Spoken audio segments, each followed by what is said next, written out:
peux traiter un palu à 10 000, comme je peux traiter un palu à 1700. Mais est-ce que les patients sont au courant de ça? La pilule contraceptive, je dis bien la pilule contraceptive d'urgence, doit être prise maximum 2 fois par an. C'était quoi le problème avec Beaume François? Donc tu es en train de vouloir dire quoi? Qu'il y a une différence entre un remède et un médicament. Effectivement. Les promos qui se lancent dans le domaine de l'entrepreneuriat ne font pas dans la santé, font autre chose. Lorsque vous entrez dans une pharmacie, il y a plus de chances de trouver un non-pharmacien dans une pharmacie que de trouver un pharmacien. Le pharmacien, c'est le personnel de santé de première intention. C'est le pharmacien qui sera plus apte à vous dire quel spécialiste vous pouvez voir. Ah bon? Oui. Plus que le médecin généraliste. Pas plus que le médecin généraliste, mais je veux dire, dans l'organigramme de la santé, à l'aube, il y a la maladie et au crépuscule, il y a la guérison. Un patient arrive avec une ordonnance, le pharmacien l'analyse et lui dit, votre médecin a fait une erreur ici.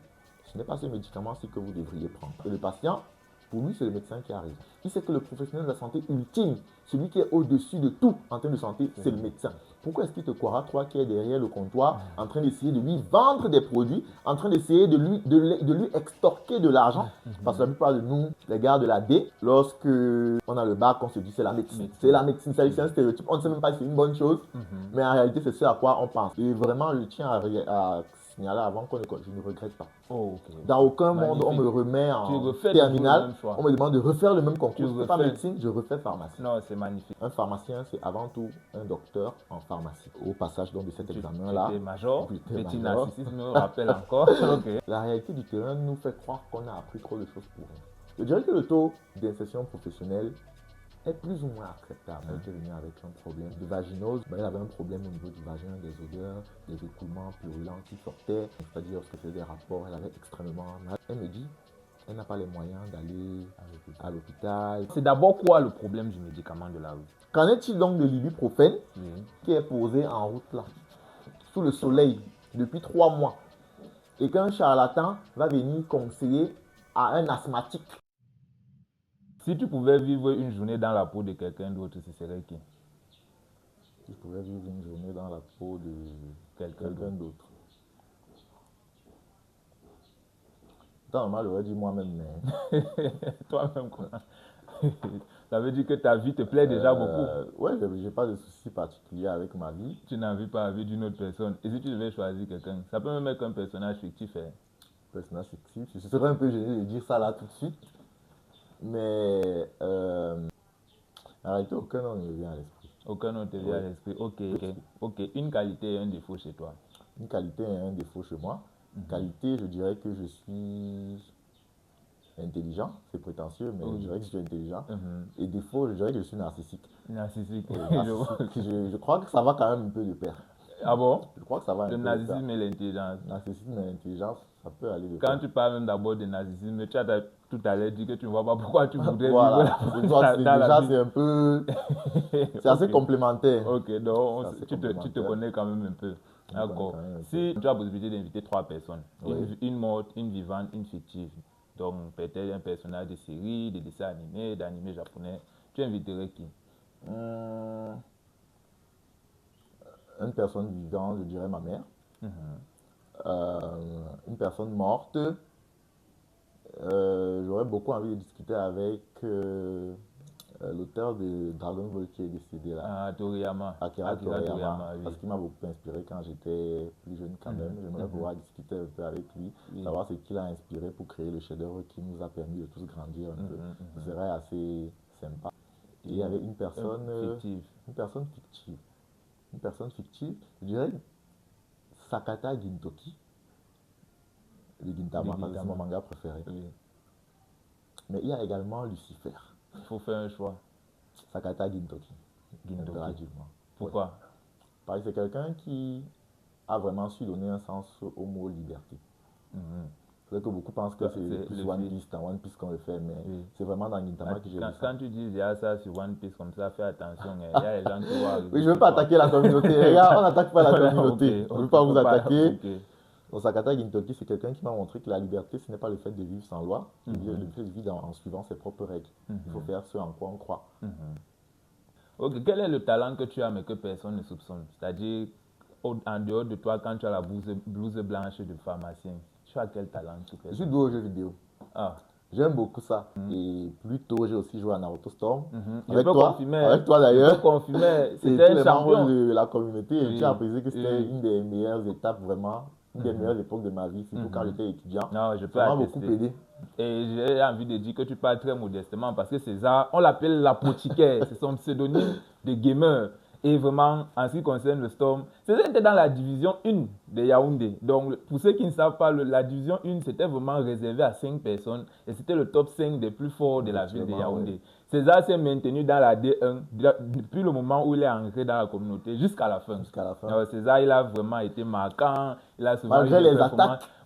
Malgré les attaques, tout le monde voulait prendre la place de César dans la D1, mais César est resté solide. On l'appelait le mur des lamentations. Le mur des lamentations. Et César, et vous pouvez retrouver ces vidéos sur YouTube. Hein. C'était streamé. On a vu comment César a souvent mis Douala en difficulté contre Yaoundé. Donc, c'était vraiment une très belle époque. Donc, bravo encore à toi pour ça. Bon, si tu devais choisir entre la téléportation, devenir invisible ou bien le multiclonage, tu choisirais quoi? Téléportation, devenir invisible, multiclonage. Je dirais multiclonage. Pourquoi? Parce que en multiclonage, je me dis, je peux faire mille choses. Tu n'as même plus besoin d'employer les gens. Tu crées ton entreprise avec toi-même. Je peux décider de ne pas aller au travail. Aujourd'hui, tu envoies ton clone. Oui, j'envoie mon clone vivre ma vie que je veux au Japon. Et surtout qu'on n'a pas dit que c'est un seul clone. On a dit multiclonage. Donc, c'est-à-dire que vraiment, je pourrais tout faire en même temps. C'est vraiment ça, vraiment, je trouve que c'est le pouvoir magnifique là-bas. Le pouvoir magnifique. Ok, d'accord. Et donc, quel est le temps max que tu as déjà passé sans te laver? Temps max que j'ai passé sans me laver? Oui. 72 heures. 72 heures, 3 jours. Ouais, mais ça, c'est quand j'étais plus jeune. Mais tu es un gars correct, hein? Oh, sérieux? Oui, seulement 3 jours sans te laver. Tu es un gars très correct. Parce qu'il y en a qui sont dans les 2 semaines, 3 semaines. Tu es un gars correct, toi. Il ne faut pas exagérer aussi. Je t'ai dit la vérité. 2-3 semaines, c'est énorme quand même. 2-3 semaines, je veux dire, 2-3 semaines, quand même, tu n'as pas de problème, tu ne perçois pas que il y a quelque chose qui ne va pas. Ou alors, les gens de ton entourage ne te disent pas qu'il y a quelque chose qui ne va pas. Bon, en tout cas, ok. D'accord. Salut à toi et bienvenue sur Dieu son d'abord. Je suis Kepse Franky et ici, je te parle de mindset, d'africanité, de société et bien d'autres. Donc, si tu es intéressé par ce genre de thématiques, n'hésite pas à t'abonner, ça fait plaisir, ça permet de soutenir et surtout, ça ne coûte rien. Aujourd'hui, nous disons d'abord avec un jeune pharmacien excellent. Il a accepté de nous faire honneur et de venir aujourd'hui pour nous partager son expérience autour d'une thématique très intéressante, la réalité de la pharmacie au Cameroun. Donc aujourd'hui, on va parler de pharmacie, on va parler de médicaments et je ne vais pas perdre de temps, je vais le laisser se présenter pour ceux qui ne le connaissent pas. La parole à toi. Ok, merci l'ingénieur Kepse Franky. Je souhaite d'abord manifester à quel point joie est mienne d'être ici aujourd'hui. J'ose espérer que un ingénieur aussi grand et célèbre que toi, avec une ribambelle de contacts, notamment des professionnels de la santé. Je tiens à te remercier d'avoir pensé à moi et particulièrement d'avoir pensé à la pharmacie. Ça aurait pu être la médecine, ça aurait pu être l'odontostomatologie, ça aurait pu être l'infirmerie, voire même les premiers secours, mais tu as pensé à la pharmacie. Ça montre un certain intérêt pour une profession qui n'est peut-être pas assez valorisée, qui n'est peut-être pas assez connue, qui n'est peut-être pas assez rendue visible. Donc déjà, je tiens à te remercier de l'invitation. Je suis très content d'être là aujourd'hui et j'espère vraiment que cet échange sera fructueux, autant pour moi, autant pour toi que pour l'audience qui nous suit tout de suite. Okay, donc, je suis le docteur Elongal Quentin César. Je suis pharmacien diplômé de la faculté de médecine et des sciences médicales de l'université de Yaoundé 1 en décembre 2023. Et depuis lors, j'exerce la profession, notamment dans le sens de l'officine et de l'enseignement. L'officine, c'est en réalité l'institut pharmaceutique dans lequel on dispense des médicaments. Je sais que beaucoup se disent qu'on vend, mais en réalité, on dispense des médicaments. Et par ailleurs, j'enseigne parce que par vocation, c'est quelque chose que j'ai toujours beaucoup aimé faire. Et plus tard, j'aimerais continuer également dans ce sens-là. Ok, magnifique, magnifique. Mais je ne peux pas quand même te laisser comme ça. Quand je te demande de te présenter, je ne peux pas te laisser te présenter sans dire que tu étais le major national à l'examen clinique national 2023 en pharmacie. Oui, je ne peux pas te laisser te présenter. Je sais qu'il y a un peu la carte de la modestie, mais tu as aussi le droit à ton petit narcissisme. Surtout que j'ai dit que je suis narcissique. Voilà, donc tu as le droit à ton petit narcissisme. Donc vraiment, qui se fout de la charité, malgré mon narcissisme, je n'ai pas pu appuyer sur ce détail-là. Donc vraiment, c'est un honneur pour moi de recevoir quelqu'un de Takaru, major national. Ce n'est pas donné à tout le monde. Donc c'est vraiment un honneur d'avoir un major national dans son domaine qui va pouvoir nous parler de ce domaine. Ok, je vais commencer donc par te poser la question. C'est quoi la pharmacie? Ok. Donc, je vais définir la pharmacie de deux façons. Je vais définir la pharmacie proprement à la pharmacie. Je vais définir la pharmacie proprement à la médecine. Donc, la médecine, je dirais que la pharmacie, en fait, c'est la branche de la médecine qui s'intéresse aux médicaments. D'accord? Mais la pharmacie en elle-même, si on doit voir sur le sens étymologique, c'est-à-dire, il faut définir, il y a pharmacon dedans, ça signifie poison, remède. D'où la citation de Paracelse qui dit tout est poison, rien n'est poison, c'est la dose qui fait la différence. Donc en fait, la pharmacie, c'est la science qui s'intéresse à la conception, la préparation, la dispensation et la distribution des médicaments. Tout ce qui concerne le médicament est pharmaceutique. Que ce soit au niveau de sa conception, c'est-à-dire celui qui a pensé à traiter une maladie, il a commencé à créer la pharmacie, il a commencé à faire la pharmacie. Celui qui a pensé à dispenser un médicament, celui qui a pensé à comment un médicament agira dans le corps, celui qui a pensé à comment vendre un médicament, c'est-à-dire à quel prix le vendre. Et d'ailleurs, pourquoi même le vendre? Parce qu'effectivement, si c'est pour soigner, pourquoi le vendre, etc. Tout ça, c'est la pharmacie. Donc, c'est une science. D'autres diront même c'est un art. D'autres diront même c'est une discipline. Beaucoup disent même que la pharmacie, en fait, c'est l'ingénierie de la médecine, parce que c'est un professionnel qui travaille sur la conception d'un produit qui sera en fait délivré, qui sera distribué, et dont le rôle sera en fait de traiter les malades. Donc en réalité, c'est un peu ça la pharmacie.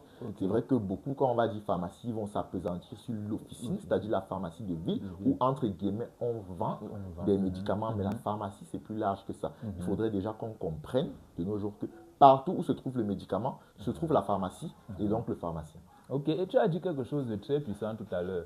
C'est que vous ne faites pas juste l'officine, vous ne vendez pas juste les médicaments, vous dispensez les médicaments. Oui, effectivement, c'est quoi la différence? C'est quoi la différence que tu fais entre vendre des médicaments et dispenser des médicaments? Ok, la différence entre la vente des médicaments et la dispensation, c'est qu'il faut comprendre déjà, c'est que la dispensation inclut la vente.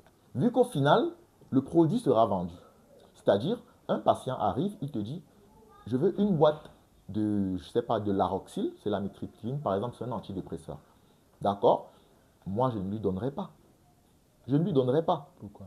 Parce que c'est un médicament, généralement, qui peut attaquer le système nerveux. C'est-à-dire qui s'attaque directement au système nerveux, qui peut induire des dépendances, qui peut provoquer un syndrome de sevrage s'il est pris n'importe comment, et qui a des effets secondaires neurologiques assez conséquents. Et même hématologique. Mais je vais pas tenir, on ne va pas parler trop de gros termes vu qu'on est sur un plateau sur lequel tout le monde devrait comprendre. Ce que je veux dire en fait, c'est que dans une épicerie, dans une boutique, tu arrives, tu dis, je veux un biscuit, on te le sert. Je veux une bouteille de jus, on te le sert. Mais la différence dans la dispensation, sera l'analyse. C'est-à-dire, avant de donner le médicament, il faudra que je sache pourquoi est-ce qu'il veut ce médicament, qui a prescrit ce médicament, pourquoi il le prend et dans quel but est-ce qu'il le prend? Est-ce que le but pour lequel il a été prescrit est réellement la raison pour laquelle il prend le médicament ou il devrait le prendre? C'est-à-dire, on va faire ce qu'on appelle l'analyse de l'ordonnance ou alors l'analyse de l'état de santé du malade. Et on va dispenser le médicament soit sur la base d'un conseil, c'est-à-dire après lui avoir posé une série de questions qui me prouvent qu'effectivement le médicament serait adéquat pour lui, ou alors après avoir analysé l'ordonnance pour comprendre qu'effectivement c'est une ordonnance correcte, je pourrais lui dispenser le médicament. Et après, bien sûr, vu qu'il passera à la caisse, il finirait par le vendre. Mais il faut qu'on comprenne que même si le pharmacien vend le médicament, c'est avant tout de la dispensation. Et la vente, c'est juste l'étape qui permet de clôturer cette dispensation. Ok, magnifique. Ce que tu dis est très puissant parce que de perception commune, on voit le pharmacien comme quelqu'un qui est là dans la pharmacie avec sa blouse blanche, comme un épicier qui vend. Oui, ça me permet même d'embrayer justement à la prochaine question que j'allais te poser. C'est quoi le pharmacien? Ok. Donc, de manière générale, le pharmacien, c'est un professionnel de la santé. Le pharmacien, c'est un professionnel de la santé. Donc, un technicien, un technocrate, normalement un de haut niveau, parce que normalement, un pharmacien, c'est au moins bac plus 5, bac plus 6, voire bac plus 7, comme chez nous ici au Cameroun. Le plus précisément, s'il faut définir un pharmacien, c'est un professionnel dont le principal rôle est la dispensation des médicaments et l'éducation thérapeutique du patient. Éducation thérapeutique, c'est-à-dire qu'on doit pouvoir éduquer le patient sur son alimentation, sur la prise des médicaments. Est-ce que les deux médicaments peuvent aller ensemble? Comment optimiser le traitement? Par exemple, un patient entre et on te dit qu'il est déclaré diabétique. Il te dit qu'il a fait la glycémie à 3 reprises, c'est-à-dire les 3 glycémies qu'il faut faire, postprandial, glycémie à jeun et glycémie aléatoire. Et les 3 généralement sont supérieures aux valeurs normales qu'elle devra avoir. Le patient est déclaré diabétique. Ce qu'on fait généralement avant de donner les médicaments, traitement hygiéno-diététique. D'abord, mesure hygiéno-diététique. On voit l'alimentation, on fait le sport, qu'est-ce qu'il faut diminuer, qu'est-ce qu'il faut plus manger, qu'est-ce qu'il faut moins manger. Ça aussi, c'est le rôle du pharmacien. Mis à part même cela, par exemple, certains médicaments ne doivent pas être pris avec certains aliments. Certains médicaments doivent être pris à une certaine heure, c'est-à-dire il y a l'heure de prise, il y a le moment de prise. Quand on dit heure de prise, ça veut dire qu'il y a des médicaments qui doivent être pris peut-être le matin, la nuit. Quand on dit moment de prise, ça va être pris avant ou après le repas. Donc ces petits termes techniques-là, ces petites différences-là permettent généralement de faire ce qu'on appelle la pharmacie clinique, donc optimiser en fait la prise en charge du malade par l'éducation vis-à-vis de comment est-ce qu'il doit prendre ses médicaments vis-à-vis de l'alimentation, vis-à-vis de lui-même, de son état de santé, vis-à-vis d'autres médicaments qui pourraient être inclus dans son traitement. Ok, donc ça veut dire que le pharmacien joue aussi un rôle de suivi. Exactement. Bon, mais est-ce que c'est notre réalité? Est-ce que dans la pratique chez nous, le pharmacien suit vraiment le patient? C'est là que se pose donc le réel problème. Je dirais que dans la réalité, on a 2 cas. La pharmacie se trouve être un peu laxiste au Cameroun, mais ça c'est la première situation qui découle directement de la deuxième, c'est-à-dire la perception du pharmacien même par le malade et le fait que le pharmacien ne fasse plus réellement grand-chose pour être vu autrement. C'est-à-dire, un patient arrive avec une ordonnance, le pharmacien l'analyse et lui dit: votre médecin a fait une erreur ici. Ce n'est pas ce médicament-ci que vous devriez prendre. Ou alors, le médicament ne doit pas être pris à telle heure ou à telle posologie. Il y a un problème clairement dans la dispensation et dans les posologies. L'ordonnance est mal faite. Tu expliques au patient, à ce moment-là, tu expliques au patient, et le patient, pour lui, c'est le médecin qui a raison. Puisque c'est le médecin qui l'a consulté, il sait que le professionnel de la santé ultime, celui qui est au-dessus de tout en termes de santé, c'est le médecin. Pourquoi est-ce qu'il te croira, toi qui es derrière le comptoir, en train d'essayer de lui vendre des produits, en train d'essayer de lui extorquer de l'argent? Pourquoi est-ce qu'il te ferait confiance à toi? C'est un des défis en fait qu'on a en réalité. Et c'est ça qui fait en sorte que notre réalité ne soit pas celle qu'elle devrait être. Bien sûr, il y a d'autres choses, mais là, c'est un facteur qui vraiment m'est venu à l'esprit, comme ça, et je pense vraiment que ça joue beaucoup. L'image, c'est-à-dire l'opinion publique. Qu'est-ce que le public, qu'est-ce que le peuple, qu'est-ce que la population, qu'est-ce que nous, en général, Camerounais, pensons du pharmacien? Pour nous, c'est quoi un pharmacien? À un moment, si tu me permets, petite anecdote, à un moment, j'avais vraiment voulu, je me suis dit, non, mais qu'est-ce qui se passe? Pourquoi on ne nous respecte pas? Mais après, je me suis dit, en vrai, si moi, je n'étais pas pharmacien, je serais comme eux. Je serais comme eux, je me disais, parce qu'avant de faire pharmacien, moi aussi, je croyais que c'était ça. Et en vrai, je me rends compte qu'il y a un problème de santé publique, un problème d'éducation. D'éducation qui doit être faite peut-être par le ministère, par les pharmaciens, mais pour que ce soit effectif et concret, je pense que nous avons besoin d'aide. La pharmacie a réellement besoin d'aide pour être perçue autrement. Ok. Et qu'est-ce qui t'a amené à faire la pharmacie? Bon. Ce qui m'amène à faire la pharmacie, quand j'ai mon baccalauréat en 2016, j'étais tellement content. Pour moi, j'avais le bac, j'étais arrivé. Je sais même pas si l'année là, je voulais forcément poursuivre des études et tout. Je voulais même faire 1 an à la maison. Moi, je savais que j'allais m'inscrire en Guayaquil et tout. Et l'année d'après, c'est vrai que je voulais étudier, mais je me disais, l'année d'après. Et surtout que j'avais une certaine prétention. Je me trouvais intelligent. Je me trouvais intelligent et je me disais, de toute façon, même si je fais 1 an à la maison l'année d'après, je vais faire le concours de médecine, je vais passer ça et tout. Puis bon, j'ai été un peu découragé par ma mère, faut pas perdre du temps, tout ça. Ce que tu fais là maintenant, tu peux le faire même en étudiant et tout. Et puis bon, voilà. Elle m'a inscrit à un cours de prépa, je suis allé le faire. Et tu as passé. J'ai passé. Mais ce qui me motive en fait, parce que je faisais pas pour médecine, parce que la plupart de nous, les gars de la D, lorsque on a le bac, on se dit c'est la médecine. C'est la médecine, c'est un stéréotype. On ne sait même pas si c'est une bonne chose, mais en réalité, c'est ce à quoi on pense. Moi, j'avais deux choix en réalité. C'était soit médecine, soit informatique. Parce que depuis que je suis jeune, j'ai toujours été un peu geek. J'aime les mangas, j'aime les jeux vidéo, j'aime beaucoup l'informatique, les manipulations, les logiciels et tout. Donc, c'était l'informatique. Sauf que j'ai appris que la seule école pour faire vraiment informatique dans ce pays, c'était Polytech. Et quand je voyais mon niveau en mathématiques et en physique, surtout que je venais de l'AD, je me dis, ça, c'est un effort supplémentaire que ça va me demander que je ne peux pas atteindre là tout de suite. Surtout que j'ai commencé les prépas aussi un peu tard. Je me concentre donc sur la médecine. Et puis, je me rends compte que ma matière préférée au collège, c'était la chimie. Et je me dis, quelle peut être la projection professionnelle de la chimie? La chimie, dans le monde de tous les jours, ça sert à quoi? Ça sert à quoi? Et puis, je fais donc des recherches sur Internet. Je me rends compte que la principale application de nos jours de la chimie dans le domaine de la santé, la principale application, c'est la pharmacie. Je me renseigne dessus. Et puis, on dit souvent que le monde est petit. Les coïncidences viennent passer par là. Le lendemain, je vais en cours de prépa. Et puis, il y a le prof qui vient nous donner chimie. C'était un 4e année de pharmacie. Subitement, c'est-à-dire le lendemain du jour où j'ai fait cette petite recherche-là, il y a un étudiant en pharmacie qui vient et il connaissait tellement la chimie, j'ai été impressionné et tout. Je me dis, waouh, c'est-à-dire qu'on peut aimer une science fondamentale comme ça et vraiment la projeter dans une perspective professionnelle. Je me dis, moi je vais faire pharmacie. J'ai vu en ça un signe. Moi je vais faire pharmacie, surtout que j'aimais beaucoup la chimie. C'est-à-dire que même jusqu'à aujourd'hui, c'est une discipline que j'enseigne dans les écoles, j'enseigne en ligne et j'aime la chimie. C'est-à-dire, sur le plan fondamental, c'est ma science préférée. Donc, je me suis dit donc, la chimie. La chimie, la pharmacie, ça va de pair. Ça me permettrait de faire à la fois la santé et de faire la science que j'aime. Et ça me permettrait vraiment de découvrir quelque chose de nouveau. La médecine, surtout que j'ai toujours senti un peu différent. On me dit narcissique. J'ai l'impression d'être. Tu n'aimes pas te fondre dans la masse. J'aime faire ce qui est différent. Je me suis dit, ce qui est sur tout le monde, quand je vais dire ça aux gens, ils vont dire, mais c'est quoi que tu fais comme ça là? C'est intéressant, parle-nous un peu de ça. Je me suis dit, bon, autant faire quelque chose de différent. Tout comme on disait, c'est une filière nouvelle et effectivement, c'est une filière nouvelle. J'ai essayé, j'ai réussi. Je me suis dit, c'est un signe de plus, il faut continuer dans ce sens-là. Et vraiment, je tiens à signaler avant je ne regrette pas. Dans aucun monde, on me remet en terminale, on me demande de refaire le même concours. Je ne fais pas médecine, je refais pharmacie. Non, c'est magnifique. C'est magnifique. Ça veut dire que tu es aligné avec ce que tu fais. En même temps, quand le pseudonyme de quelqu'un, c'est l'apothicaire.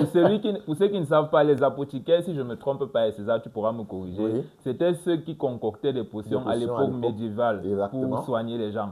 Donc, c'était une forme de pharmacien. Et ils étaient à l'étape de conception du médicament.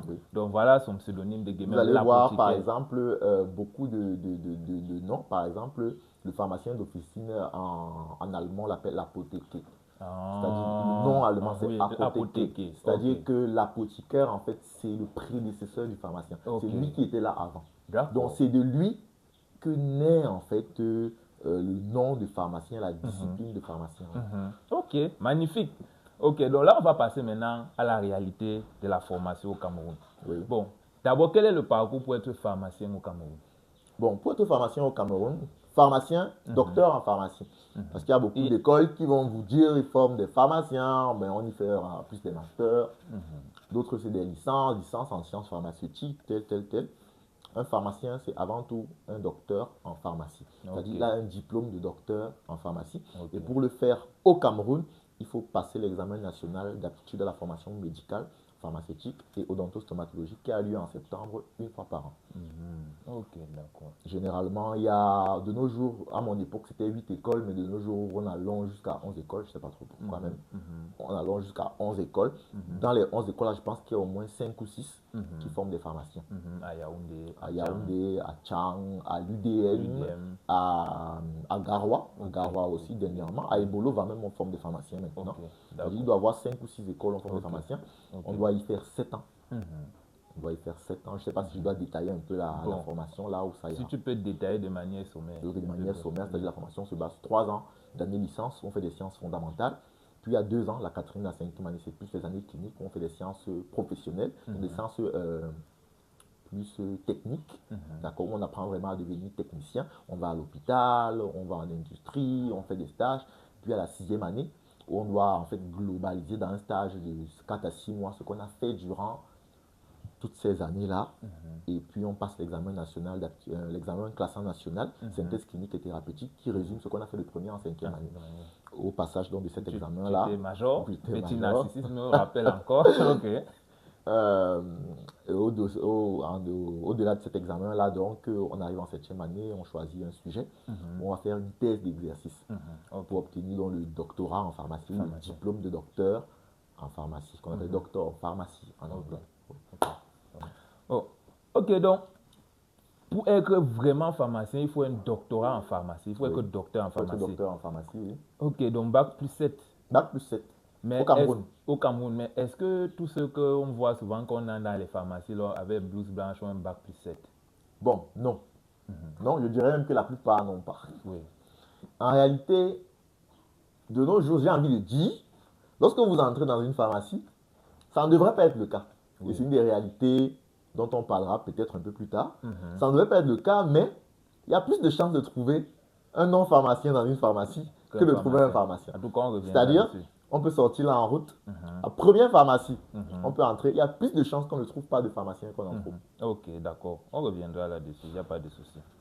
Donc, à ton avis, est-ce qu'il y a suffisamment de facultés qui forment les docteurs en pharmacie par rapport à la demande au Cameroun? Par rapport à la demande au Cameroun,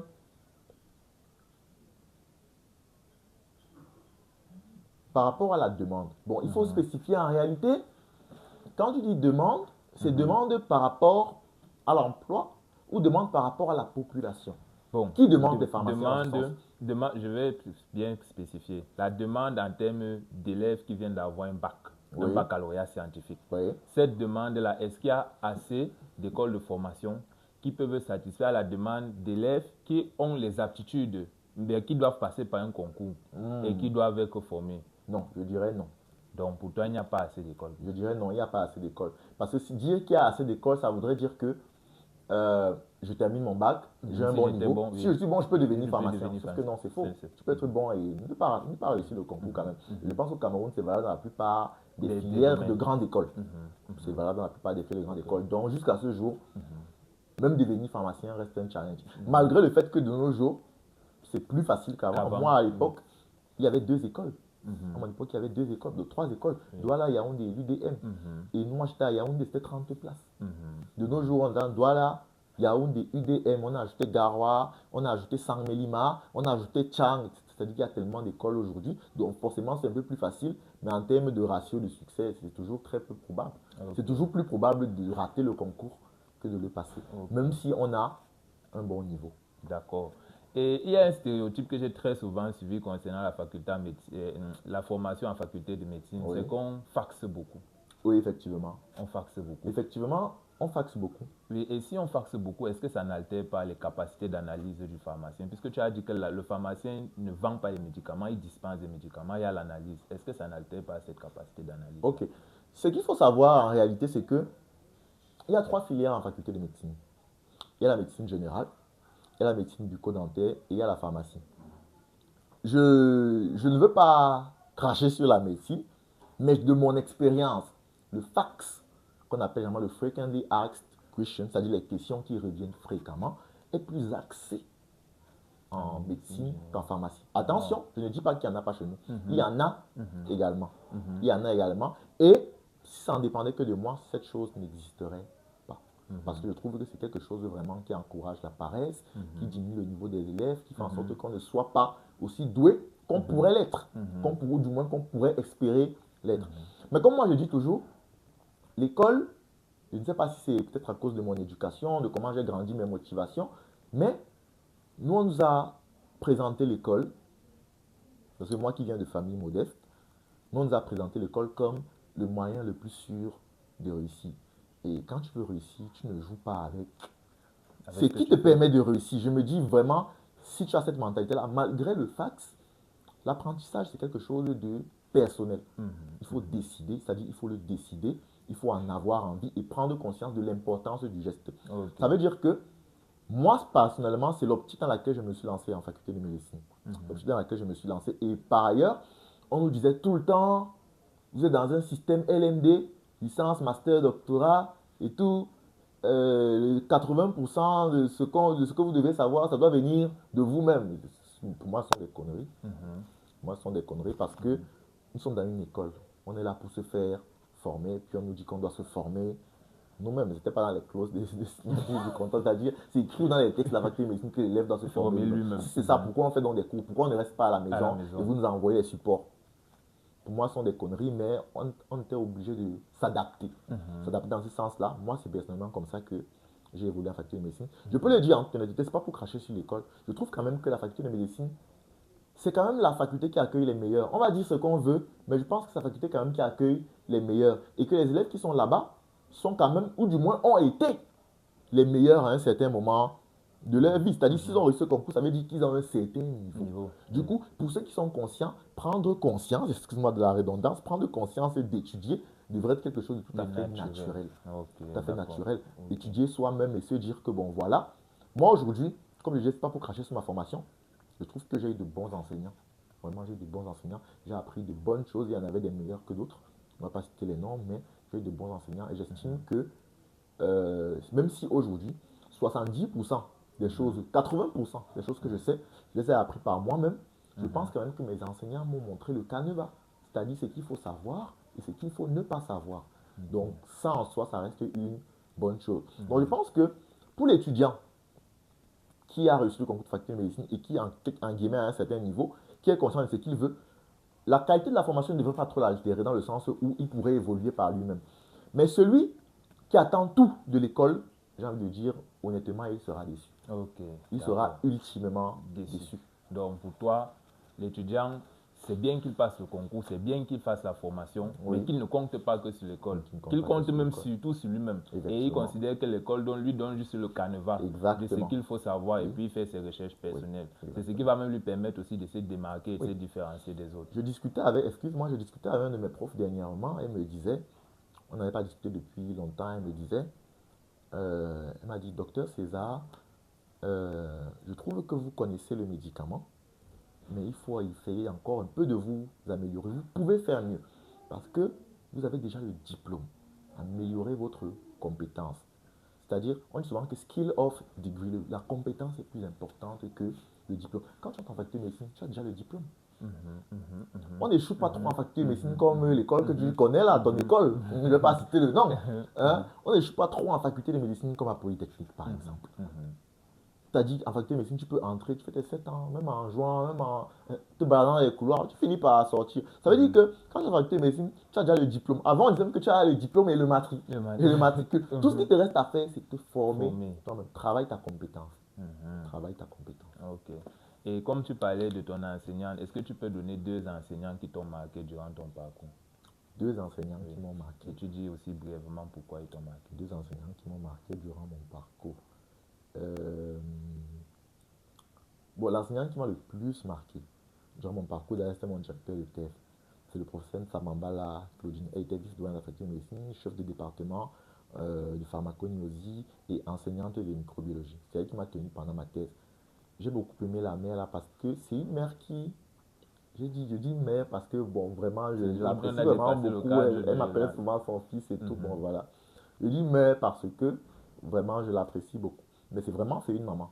Mais c'est surtout une enseignante qui m'a montré que les choses peuvent être faites comme elles doivent être faites. Les choses devraient être faites telles qu'elles ont été écrites. C'est-à-dire, elle fait tout comme elle a une certaine rigueur.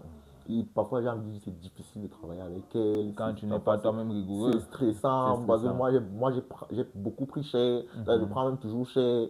C'est pas évident, mais elle forge le caractère. Elle t'amène à te challenger. Oui, elle me permet de challenger, de devenir meilleur. Et elle connaît son domaine. C'est-à-dire, je ne pense pas qu'il y ait un enseignant de pharmacie dans toute la faculté de médecine qui connaisse son domaine. Une femme vaillante. Elle connaît son domaine. Vraiment, de ce côté-là, il n'y a rien à dire. Et un autre? Elle connaît son domaine. Un autre, c'est difficile parce qu'avec elle, l'écart. Ok, d'accord. C'est un peu difficile. Les professeurs de la faculté de médecine, se prennent une balle là. Ok, bon. Est-ce que la réalité du terrain correspond à la formation que vous avez reçue? La réalité du terrain, est-ce que ça correspond à la formation qu'on a reçue? Je dirais que ça dépend. Ça dépend du secteur d'activité dans lequel chacun travaille. Oui. Chacun travaille. Pour mon cas, moi je suis en officine et j'enseigne également. Je dirais que la qualité de la formation, pour ce qu'on nous demande de faire, est bonne. Par contre, la réalité du terrain nous fait croire qu'on a appris trop de choses pour rien. Je vois un peu. La réalité du terrain nous fait croire qu'on a appris trop de choses pour rien. Par exemple, on apprend les indications des médicaments, les contre-indications, les interactions médicamenteuses, les préparations, c'est-à-dire plein de choses qui en réalité ne font pas partie des réalités du quotidien de fonctionnement d'une officine. Par exemple, est-ce que tu vas dire à un patient que le médicament, si tu ne dois pas le prendre avec tel, il va te dire que de toute façon, toi, tu racontes quoi? C'est ce que mon médecin ici là m'a prescrit. Okay, voilà. Et ça, c'est vraiment un exemple parmi tant d'autres. Et ça, c'est un problème propre au contexte camerounais, dans le sens où tu as l'impression que vous faites une formation beaucoup trop générale par rapport à ce que vous êtes appelé à faire, ou bien les éléments que vous recevez dans votre formation, normalement, devraient être pertinents, mais c'est les limitations liées à notre réalité qui font que ça ne vous sert pas. Les limitations liées à notre réalité qui font en sorte que ça ne nous sert pas. Ok, d'accord. Okay. Et y a-t-il un ordre des pharmaciens? Oui, il y a un ordre des pharmaciens au Cameroun. Il y a un ordre des médecins. Exactement. C'est deux ordres bien différents. Deux ordres bien différents. Okay. En réalité, chaque professionnel de la santé a son ordre. Même les opticiens, si ce sont vraiment des... Parce que je ne crois même pas que l'opticien soit un professionnel de la santé. L'opticien, c'est celui qui vend les lunettes, pas l'ophtalmologue. Ah oui, il y a une différence entre l'ophtalmologue et l'opticien. Oui. Mais je sais que même eux, ils ont un autre. Je crois que les ingénieurs, non. Nous, les ingénieurs informaticiens, on n'a pas encore d'ordre. On n'a pas encore d'ordre. On n'a pas encore un autre. Après, c'est un peu normal. Bon, restons sur les professionnels de la santé. Et l'ordre facilite votre intégration professionnelle? L'ordre facilite l'intégration professionnelle, je dirais non. Bon, et quelle est la pertinence de l'ordre? De mon point de vue. C'est mon point de vue. Je ne sais pas si un de mes promotionnaires ou quelqu'un que je connais a déjà eu à trouver du travail par rapport à l'autre. Mais je sais quand même que je suis dans le groupe de l'autre. Parfois, ils envoient des messages là, offres d'emploi et tout. Donc, je crois qu'ils font quand même un certain travail. Mais je dirais que l'ordre ne fait pas forcément tout ce qu'ils sont censés faire. Et quel est le rôle de l'ordre dans votre cas alors? Le rôle de l'ordre, normalement, l'ordre est là normalement pour soutenir les pharmaciens. C'est un endroit normalement où on devrait pouvoir se retrouver, échanger, discuter de thématiques propres à la profession, c'est-à-dire organiser des événements en ce sens. Ça, quand même, je pense que l'ordre le fait. L'ordre, par exemple, fait un séminaire qu'on appelle je ne sais pas si je peux appeler ça un séminaire, un événement qu'on appelle le Pharma Expo. Il y a déjà eu deux. Il y a eu un en 2023 où je suis allé, et il y a eu un cette année, l'année passée en 2025. Je ne suis pas allé parce que j'ai regretté d'être allé en 2023. Parce que ce qu'on fait à ce séminaire-là, en réalité, c'est qu'on te dit, oh, la pharmacie, c'est vaste, il y a l'industrie, il y a l'officine, il y a le laboratoire, des choses qu'on nous dit depuis que je suis en train de faire médecine. Mais est-ce que le Cameroun implémente ça? Qu'est-ce que l'ordre fait réellement pour que ce soit implémenté? Qu'est-ce que l'ordre fait réellement pour que le pharmacien soit présent également au laboratoire, dans l'industrie? Qu'est-ce que l'ordre fait même pour qu'on ait une industrie pharmaceutique ici au Cameroun? Je ne vais pas cracher sur l'ordre, je ne connais pas exactement quel est leur travail, mais je veux dire, faire des pharma expos comme ça pour nous rappeler à chaque fois les débouchés de la pharmacie sans toutefois faire d'efforts pour que ces débouchés-là soient implémentés sur le terrain. Moi, je me dis ça sert à rien. Ok. Et en termes d'insertion professionnelle globale, depuis la fin de ta formation, est-ce que tu trouves que le taux d'insertion professionnelle est acceptable? Le taux d'insertion professionnelle est acceptable. Bon. Relativement aux pharmaciens, bien sûr. Pas aux médecins. Oui, pharmaciens. Bon. Je dirais que le taux d'insertion professionnelle est plus ou moins acceptable. C'est-à-dire, il ne faut pas dire on ne roule pas sur l'or. D'accord, on ne va pas dire on ne roule pas sur l'or. Mais je prends seulement dans ma promo, je ne connais pas tout le monde. Mais de ce que je sais de mes promos que je connais, je sais que personne n'est au chômage. Du moins, de mes proches, que je ne connais pas de proches qui soient fondés. Je ne connais pas la situation de tout le monde, mais je ne connais pas de proches qui soient fondamentalement au chômage. Ou peut-être même s'il est au chômage, je ne pense pas que c'est parce qu'il ne veuille, pas parce qu'il n'y a pas. Peut-être c'est un truc qui ne l'intéresse pas, un job qu'il n'a pas forcément envie de faire. Mais je pense quand même que l'insertion professionnelle en en qualité de pharmacien, surtout en officine, n'est pas si mauvaise que ça. C'est pas trop difficile de trouver. Du moins, je ne connais pas la réalité de chacun, mais pour moi, depuis que j'ai fini la formation, ça n'a jamais été difficile de trouver du travail. D'accord. Peut-être que ce n'est pas forcément des travaux où je vais rouler sur l'or, gagner 1 million par mois et tout, mais ça me permet de me gérer des travaux acceptables et peut-être de me projeter ailleurs dans d'autres perspectives, etc. Et pour le professionnel de santé en général, si le professionnel de la santé en général, je dirais que c'est compliqué. Parce que du côté de médecine également, j'ai des promos médecins. Des promos médecins, j'ai dit médecin généraliste. Je connais également des infirmiers, des aides-soignants, des techniciens. C'est compliqué. Vu que chez nous, même en pharmacie, la plupart des auxiliaires de pharmacie qui devraient être des auxiliaires de pharmacie sont généralement des aides-soignants, des infirmiers, alors qu'ils sont censés travailler dans un hôpital, mais tellement c'est difficile, ils doivent se rabattre dans la pharmacie. Ça veut dire que de leur côté, forcément, l'insertion professionnelle est compliquée. À une époque, j'avais même entendu qu'il y a certains médecins qui consultent dans des pharmacies. Donc, tellement là-bas, c'est un peu compliqué. Là-bas, c'est un peu compliqué. Ok, bon. Allons un peu sur la réalité du terrain. À quoi ressemble une journée typique pour toi en tant que pharmacien? Une journée typique pour moi en tant que pharmacien. Bon, vu que pour le moment, j'exerce en officine, bon, je travaille 8 heures par jour, 7 à 8 heures, des jours pas c'est 7, des fois c'est 8 heures par jour. Je vais au travail, mon travail consiste principalement à dispenser des médicaments. C'est-à-dire je reçois des patients, des malades, des clients, leurs ordonnances, leurs préoccupations. On voit ce qu'on peut faire et au final on dispense des médicaments, que ce soit par rapport à une ordonnance, soit alors par rapport à un conseil. Ça peut être peut-être un hypertendu qui a son ordonnance. On voit comment on peut lui servir ses médicaments. Ou ça peut être un patient qui ne dort pas depuis 3 jours, qu'est-ce qu'il peut prendre, ou dit qu'il est extrêmement fatigué, qu'il a une conjonctivite, etc. On voit comment on peut prendre ça en charge. Ça vraiment c'est le volet assez médical. Maintenant il y a aussi un volet professionnel, il faut s'occuper des commandes, passer les commandes des médicaments, s'assurer qu'elles arrivent, qu'elles sont livrées, s'assurer que la commande quantité est égale à la commande livrée, mettre les médicaments en stock et faire le suivi, la gestion des stocks là. Est-ce qu'on a commandé 2 boîtes aujourd'hui? Une boîte a été vendue, il devrait rester une. Pourquoi il reste 0? Où est partie l'autre boîte? Où est-ce que ça a disparu? Donc mon travail de tous les jours est principalement relatif à la gestion des stocks et la dispensation des médicaments. Bon, quand on est pharmacien également, forcément, il y a des auxiliaires de pharmacie, des gens qu'il faut manager, avec qui il faut travailler. Il faut parfois leur dire quoi faire, même si la plupart du temps, ils savent quoi faire. Donc, c'est un peu ça le rôle du pharmacien, hein, la gestion du personnel et des stocks et la dispensation des médicaments. Maintenant, vu que je suis pharmacien assistant, forcément, il y a un patron au-dessus. Vraiment, tout ce qui est finance, tout ce qui est comptabilité, vraiment, c'est elle qui s'en occupe. Moi, personnellement, en pharmacie, je ne touche pas à l'argent. Je ne touche pas à l'argent. Ok, plus tôt dans la discussion, tu disais que la majorité de ceux qu'on voit en pharmacie, en fait, ne sont même pas des pharmaciens, des docteurs en pharmacie. Parce que tu as dit qu'en fait, un pharmacien doit être un docteur en pharmacie. Mais que la majorité des personnes que l'on rencontre en blouse, dans les pharmacies qui nous vendent des médicaments, ne sont pas des docteurs en pharmacie. Qu'est-ce qui explique ça? Ce qui explique ça, c'est... il y a beaucoup de choses. Bon, déjà, est-ce que ça devrait être comme ça? Et si ce n'est pas le cas, qu'est-ce qui explique ça? Oui et non. Ça devrait être comme ça, oui et non. Il est possible qu'une pharmacie, il y ait moins de pharmaciens que les autres personnels. Même si une pharmacie, il y a un seul pharmacien, il y a 10 auxiliaires, ça ne dérange pas. Mais les textes voudraient qu'il y ait au moins un pharmacien. Vu que ton rôle, forcément, là, c'est la dispensation des médicaments.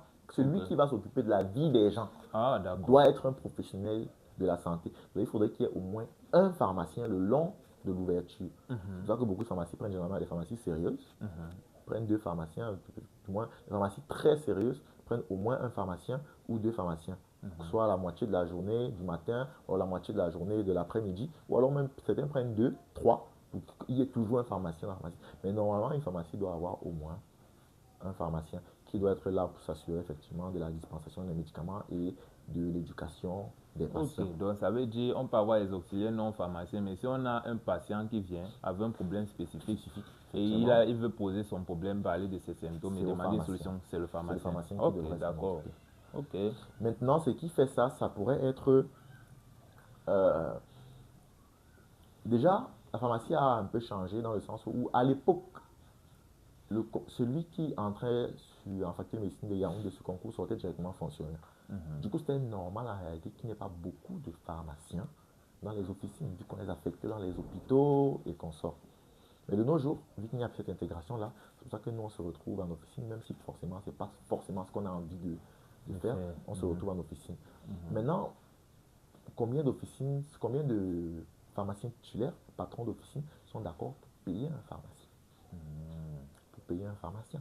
Parce que la convention collective voudrait que un pharmacien qui travaille 48 heures gagne un certain montant. Je ne vais pas donner le montant, c'est un montant raisonnable qui permet à un pharmacien de vivre correctement, mais je sais quand même que c'est largement supérieur à ce qu'un fonctionnaire gagne. Largement supérieur à ce qu'un fonctionnaire gagne. Mais c'est un montant normalement qui permettra à un pharmacien de subvenir à ses besoins et à ceux de sa famille. Mais combien de pharmaciens titulaires sont prêts à payer ce montant-là? Sachant que beaucoup de pharmacies nos jours sont axés plus sur la vente que sur la dispensation. Pourquoi ne pas prendre 10 auxiliaires ou même 3, 4 auxiliaires plutôt que de prendre un pharmacien? Sachant qu'avec le salaire de 3 auxiliaires, c'est moins que peut-être la moitié du salaire d'un pharmacien. Pourquoi prendre un pharmacien? D'accord. Est-ce que les conditions de travail correspondent à ce à quoi tu t'attendais pendant la formation? Oui et non. Encore une fois, oui et non. Je dis oui et non parce que pendant ma formation, déjà, j'ai eu à narcoter. On appelle ça chez nous narcoter en faculté de médecine. C'est une expression pour dire travailler. Parce que le narco, c'est un trafic en fait. C'est-à-dire tu travailles alors que tu n'es pas encore qualifié pour travailler. C'est qui fait qu'en 4e, 5e année, on était déjà dans les officines. Donc, avant d'avoir le diplôme, on avait déjà vu certaines réalités et on savait à quoi ça se passait. Mais j'ai envie de dire que niveau 1, 2, 3 peut-être, moi je me disais, oh, on fait toutes ces choses-ci, oh, la chimie, les pharmacologies, la chimie thérapeutique, ça va nous servir peut-être plus tard en officine, en labo et tout, mais en réalité, non. Okay. Tu peux rappeler brièvement ce qu'est l'officine? L'officine, c'est un établissement sanitaire. On dit officine de pharmacie, donc c'est un établissement sanitaire à la tête duquel se tient un pharmacien et dont le principal objectif est la dispensation des médicaments et l'éducation thérapeutique des malades. Ok, excellent. Ce n'est pas une boutique. Ce n'est pas une boutique. C'est pas une épicerie. C'est pas une épicerie. D'accord. Et as-tu déjà été confronté à des situations avec des patients en pharmacie qui t'ont marqué? Oui. Tu peux raconter une ou deux anecdotes? C'est vrai qu'il y en a beaucoup. Il y en a vraiment. Ce qui te vient à l'esprit. Il y en a vraiment beaucoup.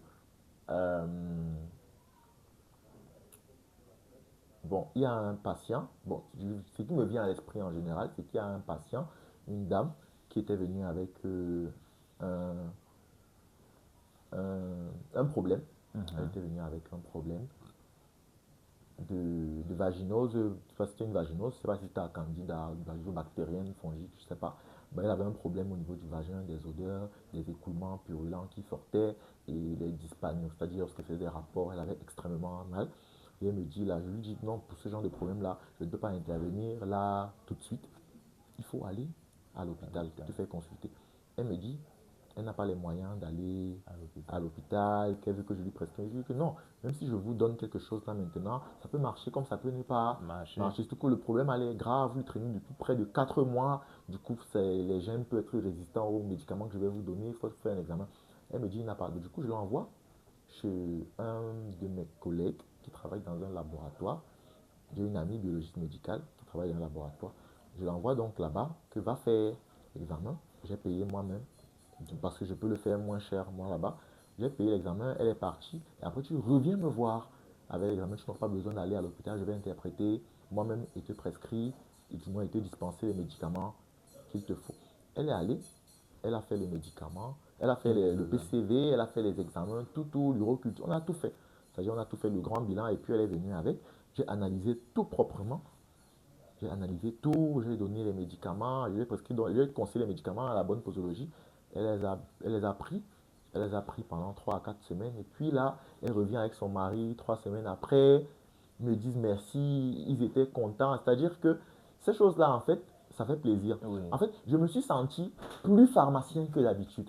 Parce que là, je vais envie de dire, pour une fois, dans plein de fois, j'ai vraiment pu appliquer ce que j'ai. C'est-à-dire que un examen, j'ai interprété un examen, j'ai fait le suivi, j'ai donné des médicaments et ça a fonctionné complètement sans qu'elle n'ait à aller dans un hôpital forcément se faire constater. J'étais vraiment content de moi. Je me suis dit, du coup, ce que j'ai appris à la fac, il y a un monde où ça sert à quelque chose. Il y a des patients, même s'ils sont très peu, il y a un monde où ça sert à quelque chose. Et vraiment, j'étais content. Ils m'ont laissé quelque chose en partant. J'étais obligé d'accepter parce que je sais qu'ils sont une famille modeste. Elle me disait déjà qu'elle n'a pas. Mais je crois que c'était surtout parce qu'elle avait peur d'aller à l'hôpital, dépenser une certaine somme. Et après, ça ne marche pas encore. Ils sont partis, ils m'ont laissé quelque chose vraiment. J'étais content. Je dis même, c'est pas la peine, mais évidemment, je ne sais pas souvent refuser parce que tu sais que ça vient vraiment. C'est vraiment beaucoup de volonté. Ils ont tenu à le faire, du coup, j'ai accepté. Waouh! Wow.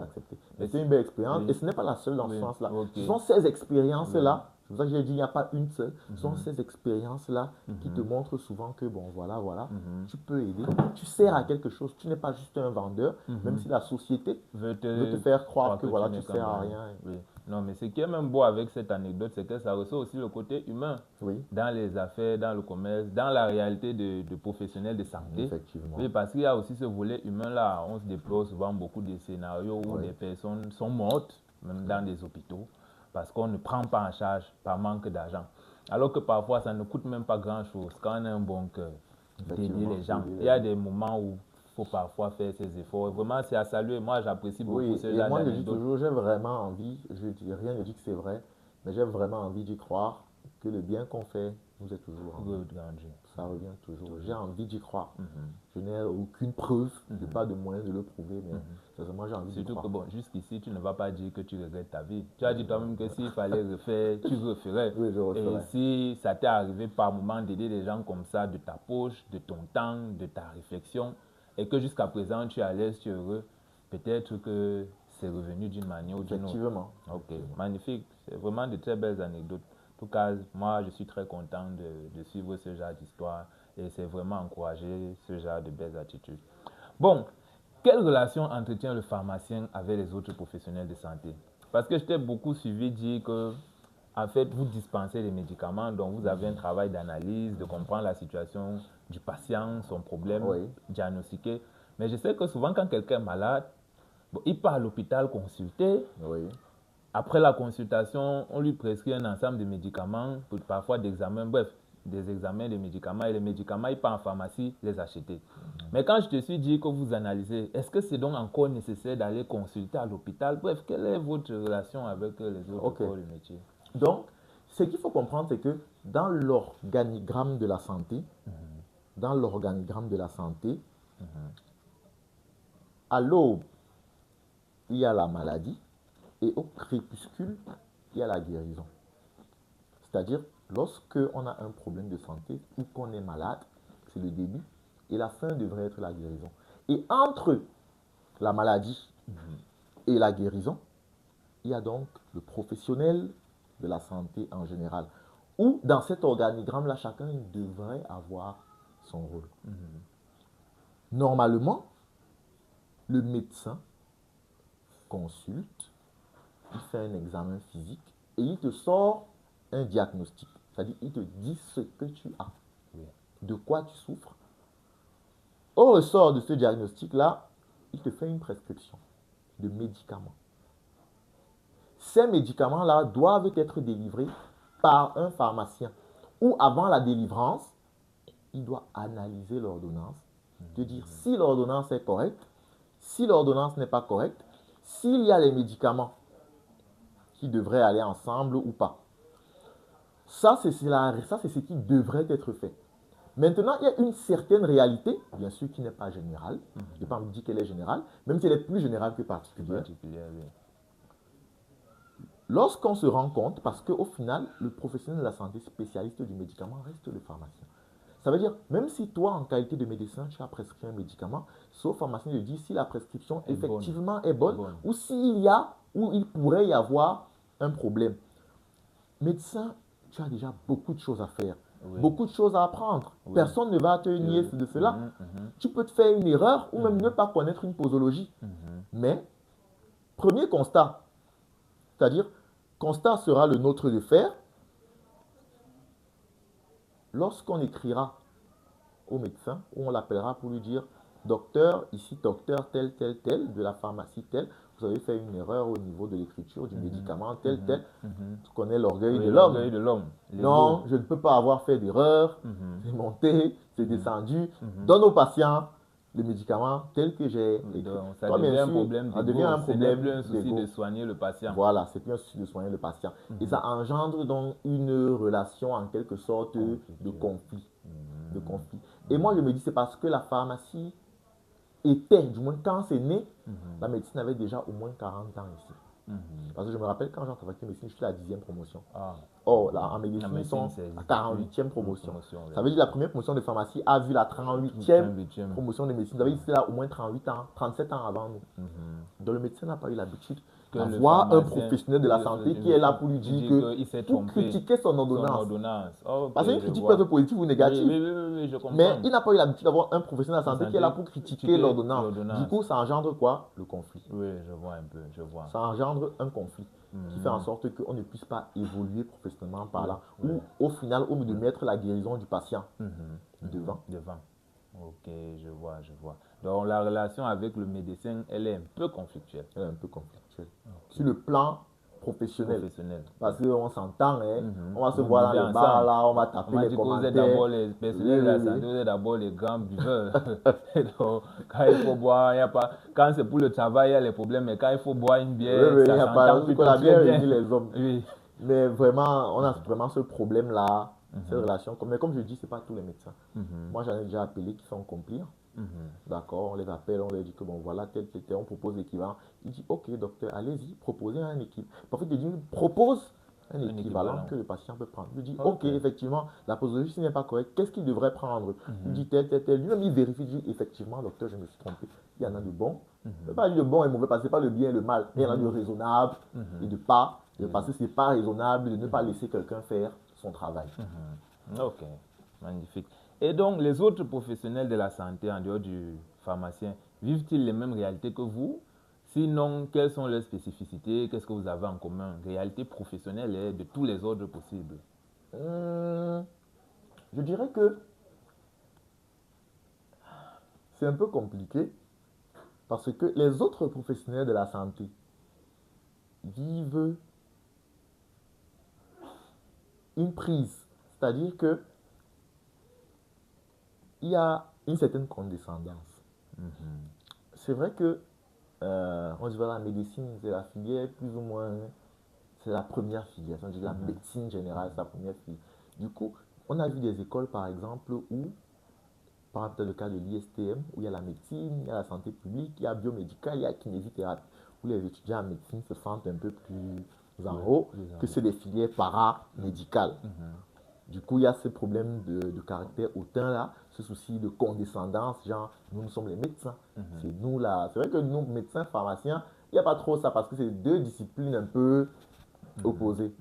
D'accord? Vu que nous, on ne travaille pas peut-être directement avec les médecins, mais tu vois, les infirmiers, les biologistes et consorts, les médecins viennent leur prendre de haut comme quoi c'est eux les patrons. Pourtant, comme je te disais, dans l'organigramme de la santé, chacun a son travail. Le médecin diagnostique, l'infirmier fait les soins, le biologiste fait les examens, le pharmacien dispense les médicaments. Peut-être certaines études mettent plus de temps que d'autres, mais en réalité, si dans l'organigramme de la santé, on retire seulement un de ces professionnels-là, rien ne fonctionne. Rien ne fonctionne. Rien ne fonctionne. D'accord. Et quelles sont les demandes les plus courantes des patients aujourd'hui en pharmacie? Les remèdes qui sont les plus souvent achetés, les problèmes que tu vois revenir très souvent? Vraiment, on va pas... On est en zone endémique, c'est le palu. C'est le palu. Palu, douleur dentaire et douleur en général. J'ai mal à la tête, j'ai mal à la dent, j'ai le palu. Maintenant, il y a des cas il y a des petits soucis de santé, là, la diarrhée, la constipation, la conjonctivite, les orgelets, le météorisme, ces choses-là. Ces petits symptômes-là qu'il faut traiter, mais ce qui revient le plus, c'est le palu. Et le médicament le plus vendu, c'est le paracétamol. Le médicament le plus vendu dans le monde. Et tu me disais que le paracétamol, ce n'est pas... C'est-à-dire, quand on dit Doliprane, c'est dans le paracétamol. Doliprane, c'est un nom commercial du paracétamol. Comme par exemple, tu as fait ton caramel, que tu as décidé d'appeler, que j'aime beaucoup d'ailleurs. Il faudrait que je me prenne des boîtes en rentrant. Tu décides d'appeler ton caramel Caraménep. Ok, c'est Moi, le oui, caramel. le caramel. Ça s'appelle Moi, j'ai caramel. décidé d'appeler mon parastamol Efferalgan. Et Ok, puis, ok, et puis c'est d'accord. tout. Mais Ok. en réalité, c'est pareil. Ok, d'accord. Bon, maintenant, je vais aborder une question sensible. Oui, Le business de l'avortement et le commerce des pilules. oui. Tu peux nous dire quelque chose dessus? Bon, quand tu dis commerce des pilules, c'est comme si c'était quelque chose d'illégal. Bon, La c'est pilule, à toi de oui, nous tu dire. peux ne pas Vas-y. savoir, la Oui, pilule contraceptive n'a rien d'illégal. oui. Tu es libre d'arriver en pharmacie et prendre ta pilule tous les jours. C'est-à-dire, si tu veux 10 pilules, on va te demander pourquoi tu veux 10 pilules. Mais ce qu'il faut savoir, et je le dis aussi pour sensibiliser l'audience là, la pilule contraceptive, je dis bien la pilule contraceptive d'urgence, que vous appelez communément le Norlevo, le lévonorgestrel, doit être pris maximum 2 fois par an. 2 fois par an. 2 fois par an. Au-delà de ces doses-là, il y a des risques comme des légers saignements, des risques de troubles cardiovasculaires, des prises de poids, dérèglement du cycle menstruel qui va causer des saignements abondants, ou même une fille qui ne voit pas ses règles pendant plus de 6 mois, ça peut arriver parce qu'elle a consommé trop de pilules et que le corps croit déjà qu'elle est enceinte alors qu'elle ne l'est pas. Et de ta petite observation, qui bien sûr ne peut pas faire office d'une étude statistique générale, Oui, est-ce que tu as l'impression que les patients ou les patientes oui. respectent cette... Non. Ce n'est Sans pas... réfléchir, Non. non. Pour respecter, il faudrait qu'elles le savent, qu'elles le sachent déjà. Oh, elles ne le savent même pas. Elles ne savent pas. Ok. C'est vrai qu'on a un petit souci aussi de machisme, de sexisme, dans le sens où on vit dans une société patriarcale, tu finis de faire ta petite commission avec ta meuf là, et après tu lui dis, va prendre la pilule, je ne veux pas que tu tombes enceinte. Et elle aussi, Elle prend femme soumise, Elle prend seulement. comme c'est toi qui payes, et que souvent elle est un peu stressée, peut-être financièrement, elle prend ton argent, elle va payer la pilule. Si tu payes la pilule comme ça sur 10 jours, si tu lui donnes son 5 000 et que la pilule c'est 3 400, sur une semaine, elle a son bénéfice même de 5 000 posé, non. Mais ça c'est juste pour rire, c'est une anecdote, mais c'est pour dire que, vu que nous les hommes on est un peu macho, Oui. Non, ça, on va lui dire, va prendre la pilule. Oui. Elle va aller prendre la pilule. Oui. Parce que, elle ne veut pas tomber enceinte. Oui. Toi-même, tu ne veux veux pas pas qu'elle tombe qu'elle tombe enceinte. enceinte. Personne ne veut tomber enceinte. Personne ne connaît les réalités. Et puis toi, l'homme, c'est pas toi qui subis les retombées. C'est pas toi qui subis les retombées. Voilà. Encore que la pilule, il faut savoir comment ça fonctionne. Petite anecdote, la pilule ne fonctionne que avant l'ovulation. Si la femme a déjà ovulé, même si elle fait les rapports non protégés, elle va tomber enceinte. Même si elle prend 10 pilules, elle va tomber enceinte. Maintenant, il y a la contraception mensuelle. C'est elle là qu'on peut prendre sur tout le mois. C'est moins risqué que la pilule d'urgence. Ok, d'accord. Et le business de l'avortement, bon, l'avortement, c'est légal ou c'est illégal? En réalité, je n'ai pas l'élément de réponse. Ok. Je n'ai pas encore consulté, je ne sais même pas, mais je crois que c'est illégal. Je ne sais pas, je crois que c'est illégal, mais je pense que l'IVG, si tu as plus de 21 ans au Cameroun, tu vas dans un hôpital, je crois qu'on le fait. Ok. Et c'est un business qui passe plutôt bien, je suppose. Bon, moi personnellement, je ne me sens pas concerné par, ok, d'accord, c'est plus les par tout ça. Okay. Mais beaucoup en font leur petit marché. Oui. Beaucoup ça donne l'argent. Beaucoup en font leur petit marché. Et ça, ce n'est même pas un truc propre au Cameroun. Aux pharmaciens. Je pense que c'est les médecins qui sont les plus impliqués dans les IVG. Ok. Pour les médecins sont plus impliqués dans les IVG. Seulement qu'ils ont souvent besoin des pharmaciens au niveau de la délivrance du médicament. C'est-à-dire que c'est le pharmacien qui va les délivrer les médicaments, mais la plupart des filles, généralement, lorsqu'elles ont un IVG, elles préfèrent aller voir peut-être un médecin ou une infirmière qui va faire ça. Parce qu'il y a deux façons de faire l'IVG.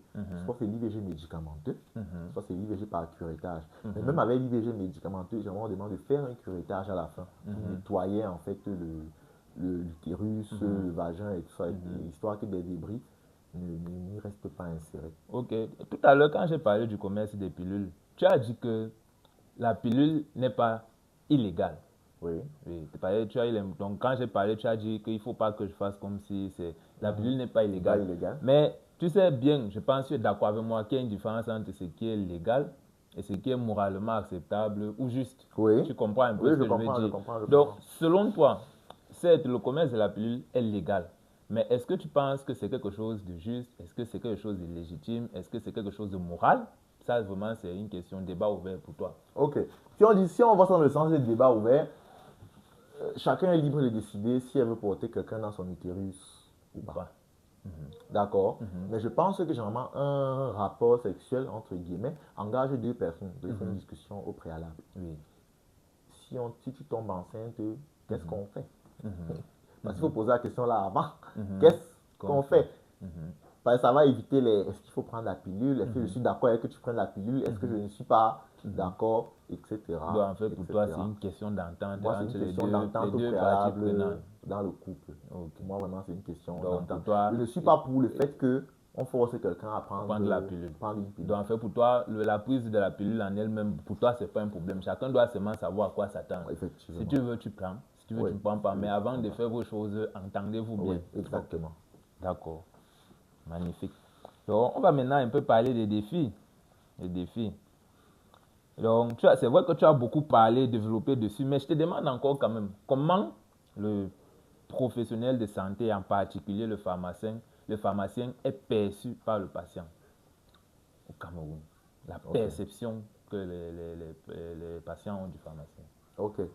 On va pas dire dans la globalité, pas dans la globalité, mais de manière générale, le patient sait que quand il va en pharmacie, c'est pourquoi? C'est pour acheter des médicaments. L'épicerie. Il sait qu'il va acheter des médicaments. Maintenant, il y a une autre partie qui sait que on peut également demander conseil à un pharmacien pour un problème de santé. C'est-à-dire, on a ces deux-là. Ceux qui sont conscients du fait qu'on peut demander conseil, et ceux qui savent que la pharmacie, c'est une épicerie. Mais même ceux qui savent qu'on peut demander conseil là, la parole ultime, ça reste la parole du médecin. Ça veut dire, même si c'est qui peut demander conseil à une pharmacie, lorsqu'il va voir son médecin et que son médecin lui a prescrit, si toi en tant que pharmacien, tu peux changer, il n'est pas d'accord. Parce que son médecin a dit. Donc ça veut dire que la perception qu'on a du médecin, c'est qu'il est l'absolu. Et le pharmacien, c'est le commerçant qui peut parfois dire quelque chose. Exactement. Exactement. En réalité, c'est... Et qu'est-ce que tu aimerais donc que les patients comprennent sur le métier de pharmacien? J'aimerais que les patients comprennent que le pharmacien, c'est le personnel de santé de première intention. Quand vous avez de première intention, c'est-à-dire quand vous avez un souci aussi banal qu'il puisse être, vous pouvez aller en pharmacie. C'est le pharmacien qui sera plus apte à vous dire quel spécialiste vous pouvez voir. Ah bon? Oui. Plus que le médecin généraliste. Pas plus que le médecin généraliste, mais je veux dire, plutôt que d'aller consulter peut-être directement un médecin, il pourra t'orienter. Si tu dis peut-être que tu as un problème aux testicules depuis longtemps, il peut t'éviter. Mais je n'ai pas de problème aux testicules. Oui. Si tu dis que tu as un problème aux testicules depuis longtemps, il peut t'éviter d'aller consulter un médecin généraliste d'abord et te dit peut-être va directement consulter un urologue ou un spécialiste. D'accord? S'il voit que ton problème à l'œil là, ce n'est pas une simple conjonctivite qui a peut-être des trucs un peu plus graves, au lieu d'aller voir un généraliste, il peut te dire directement va voir un spécialiste. Il peut même t'orienter que tel spécialiste ici travaille, tel. Et c'est gratuit. C'est gratuit. C'est-à-dire qu'on parle d'un professionnel de santé que tu peux voir. C'est-à-dire, tu as la diarrhée, tu pars le voir, il te fait le conseil gratuitement. Il te dit exactement ce que tu peux prendre et après il te dit juste que bon, voilà les médicaments. Ça peut se faire au Cameroun. Ça se fait. Donc tu as un problème, tu peux voir le pharmacien, tu lui expliques. C'est notre travail. C'est notre travail. On est payé pour ça, pour aider les malades.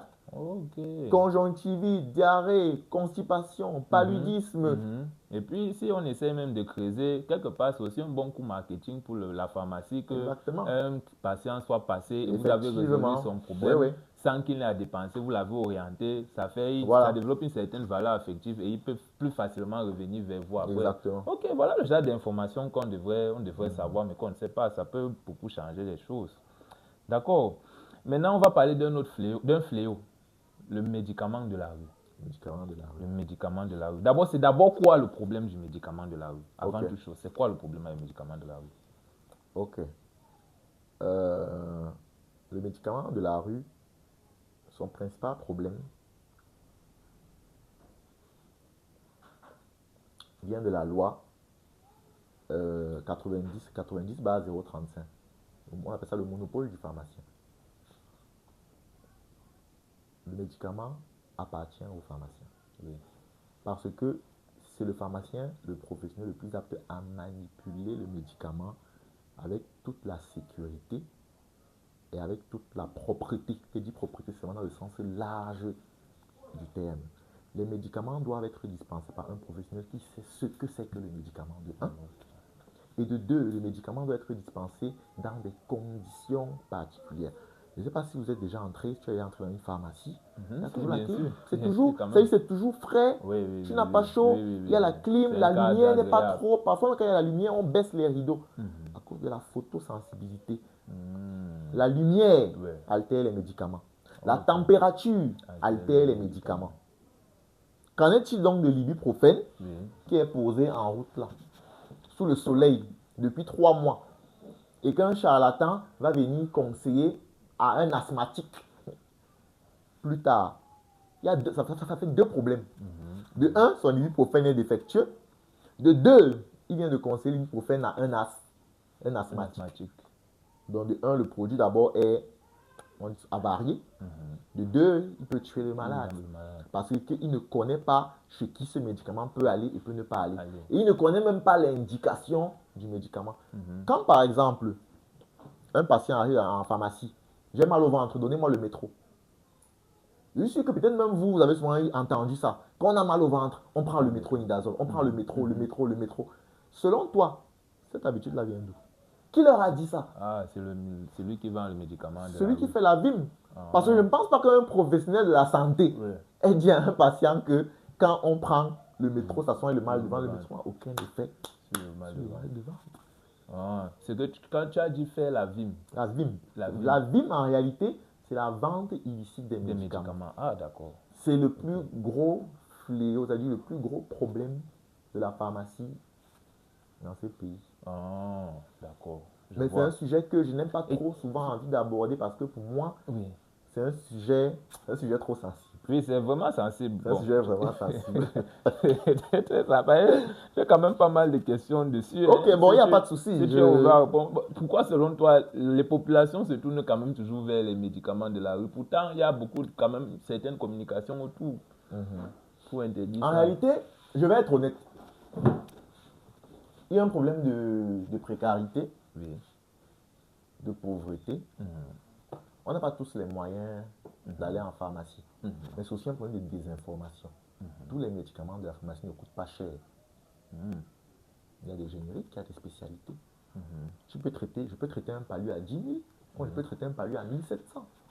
Mais est-ce que les patients sont au courant de ça? Et pourquoi ils ne sont pas au courant? Comment on fait pour être au courant? C'est un problème donc d'éducation des populations. On a déjà stéréotypé comme quoi le médicament de la pharmacie est cher. Celui de la route est moins cher. Pourtant, ce n'est pas forcément vrai. En pharmacie, il y a des médicaments pour tous les coûts de vie. C'est-à-dire, si toi, tu soignes ton palu à 2000 d'habitude, si toi, c'est 2000 que tu peux dépenser pour soigner ton palu, tu trouves ton compte en pharmacie. Si toi, c'est 10 000, tu trouves ton compte. Si c'est 5 000, tu trouves ton compte sans souci. Donc, on peut se traiter, tout dépend en fait de la cible. Tout dépend de la cible. Donc, même celle qui n'a pas beaucoup de moyens peut trouver sa solution. Effectivement. Ce problème, c'est que la pharmacie, c'est avant tout un business. Et il faudrait que les patients le comprennent également. C'est-à-dire, on s'est arrangé à ce que même la cible qui n'a pas beaucoup de moyens puisse avoir. Pour que mon entreprise puisse tourner, pour que je puisse continuer à vous dispenser des médicaments, il faudrait bien que je puisse gagner quelque chose moi-même. D'accord? Pour pouvoir continuer à vous servir. Ça veut dire que quand tu entres, tu me dis tu veux l'azithromycine, moi je te pose l'azithromycine 9050, il n'y a pas de problème. Mais si tu me dis que tu n'as pas 9050, je peux te trouver l'azithromycine de 2300. Et ça fait le même effet. Ça fait le même effet. Pourquoi alors il y a celui qui coûte 9000 et celui qui coûte 2300? Je vais te poser la question, très grand ingénieur. Pourquoi tu as un caramel qui peut coûter 1000 francs, 1000 francs, 2000, 5000, et l'autre a son caramel qui vend. Est-ce que ce que tu mets en avant sur ton caramel, c'est l'efficacité de ton caramel forcément? C'est la valeur d'estime. La valeur d'estime. C'est la valeur émotionnelle. La valeur émotionnelle. Le branding. Le brand, c'est le mot même, le branding. Moi, j'ai fait mon Doliprane. Je vends ça à 1300.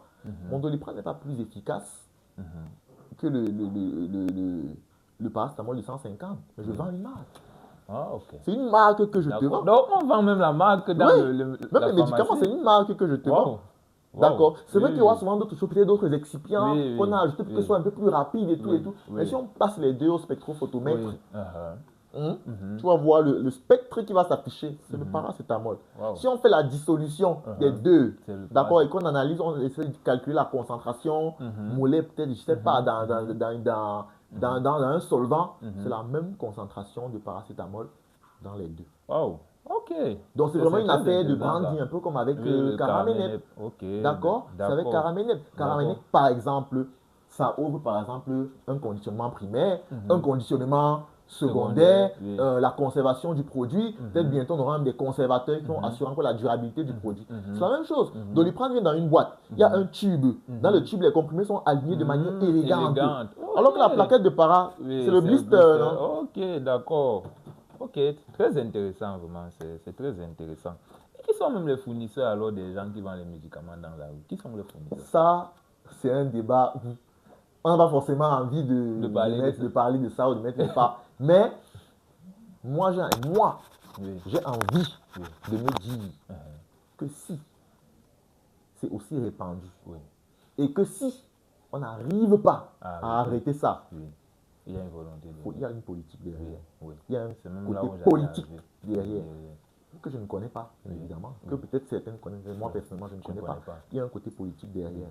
De deux, je pense que même nos grossistes, parce que le fait qu'il y ait des spécialités qu'on trouve chez nos grossistes, moi je trouve ça un peu étrange. Donc, je pense que même certains de nos grossistes qui nous livrent dans les pharmacies pourraient être impliqués dedans. Ils pourraient être impliqués dedans. Je vois. Ils pourraient être impliqués. De toutes les manières, dans un monde vraiment capitaliste, celui qui est orienté, le gain, est prêt à tout. Il est prêt à tout. J'allais même justement te demander, malgré la communication derrière le fait de combattre la VIM, tu as parlé de la VIM, non? Vente illicite des médicaments. Pourquoi le gouvernement n'a pas encore pris les mesures, avec tous les moyens qui sont les leurs, d'arrêter ça? Parce que bon, quand on dit médicaments de la rue, c'est qu'ils vendent dans la rue, ils vendent en route. Et on a des forces de maintien de l'ordre, des officiers de police, tout ça qui déambulent dans nos routes chaque jour. Ils voient bien les gens qui vendent en route. Mais pourquoi malgré ça, on n'a jamais arrêté cela?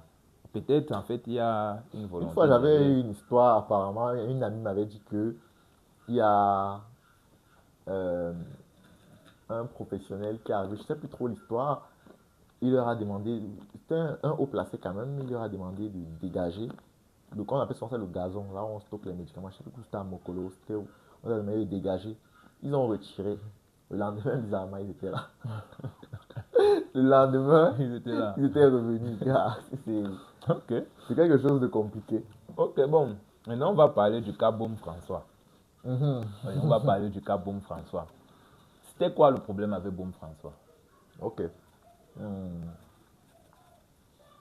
Le problème avec Beaume François et les officines, c'est la définition que Beaume François donne à Beaume François. Beaume François s'est défini comme un médicament.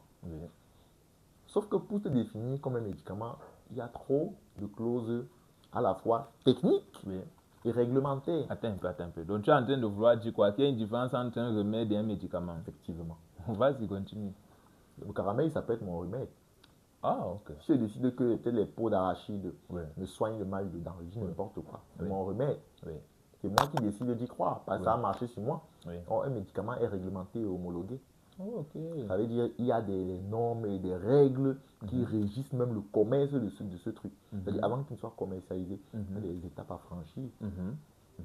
Maintenant, si Beaume François définit le Beaume François comme un médicament, il faudrait au préalable qu'il puisse prouver que si tu dis que ça soigne effectivement le mal de tête, on ne dit même pas que c'est faux. Mais si tu dis que ça soigne le mal de tête, ou bien que ça a un effet sur les lombalgies, ou bien la congestion nasale qu'on applique sur le torse, prouve-le.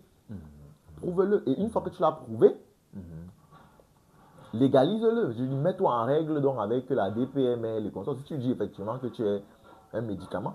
Maintenant, si Beaume François se définit comme un cosmétique, autre chose, on n'aurait pas de problème avec la pharmacie en général. Ok. Bon, c'est pas que je défends Beaume François, mais il faut que j'essaye de faire intervenir toutes les réflexions possibles pour qu'on comprenne bien la problématique.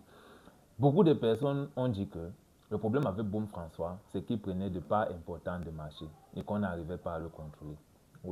que c'est parce qu'à un moment donné, ils prenaient tellement de parts importantes de marché qui échappaient à la pharmacie camerounaise en général, qu'on a lancé une cabale contre lui pour pouvoir contrôler ce qu'il fait comme commerce. Qu'est-ce que tu en penses?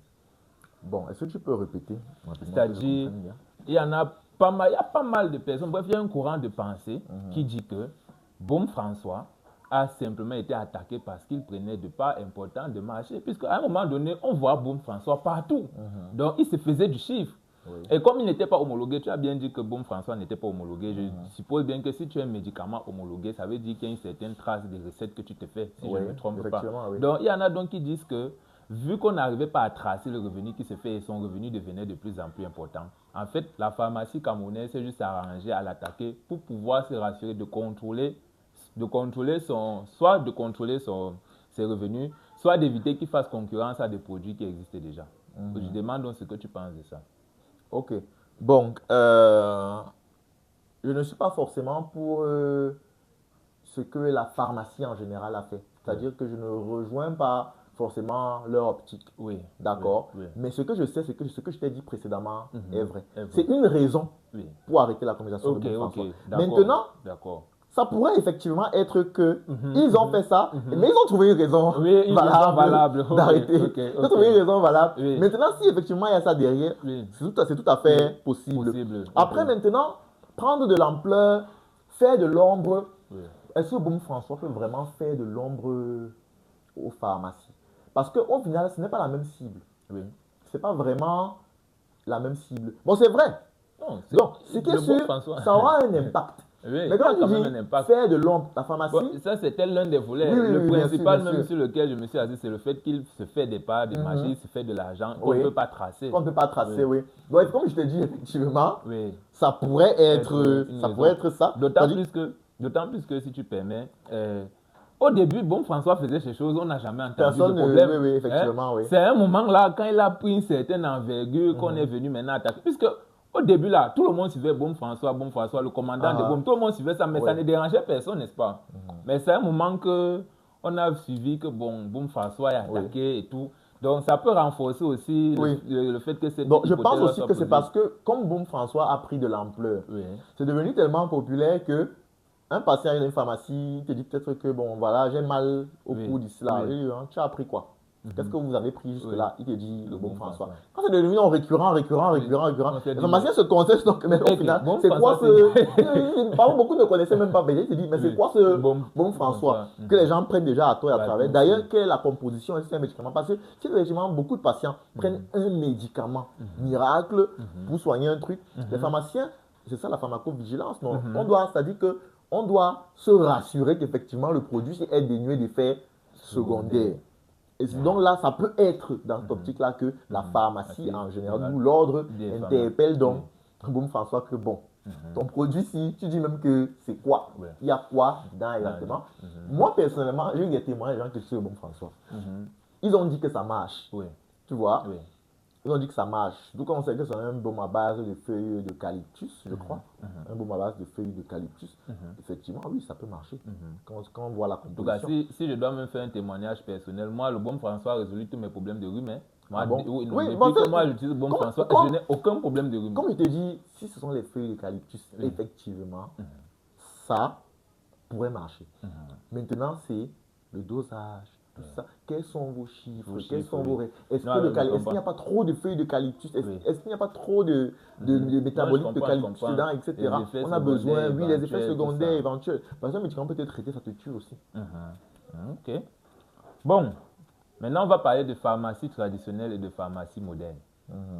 Parce que le pharmacien en pharmacie, il nous dispense des médicaments qu'on importe.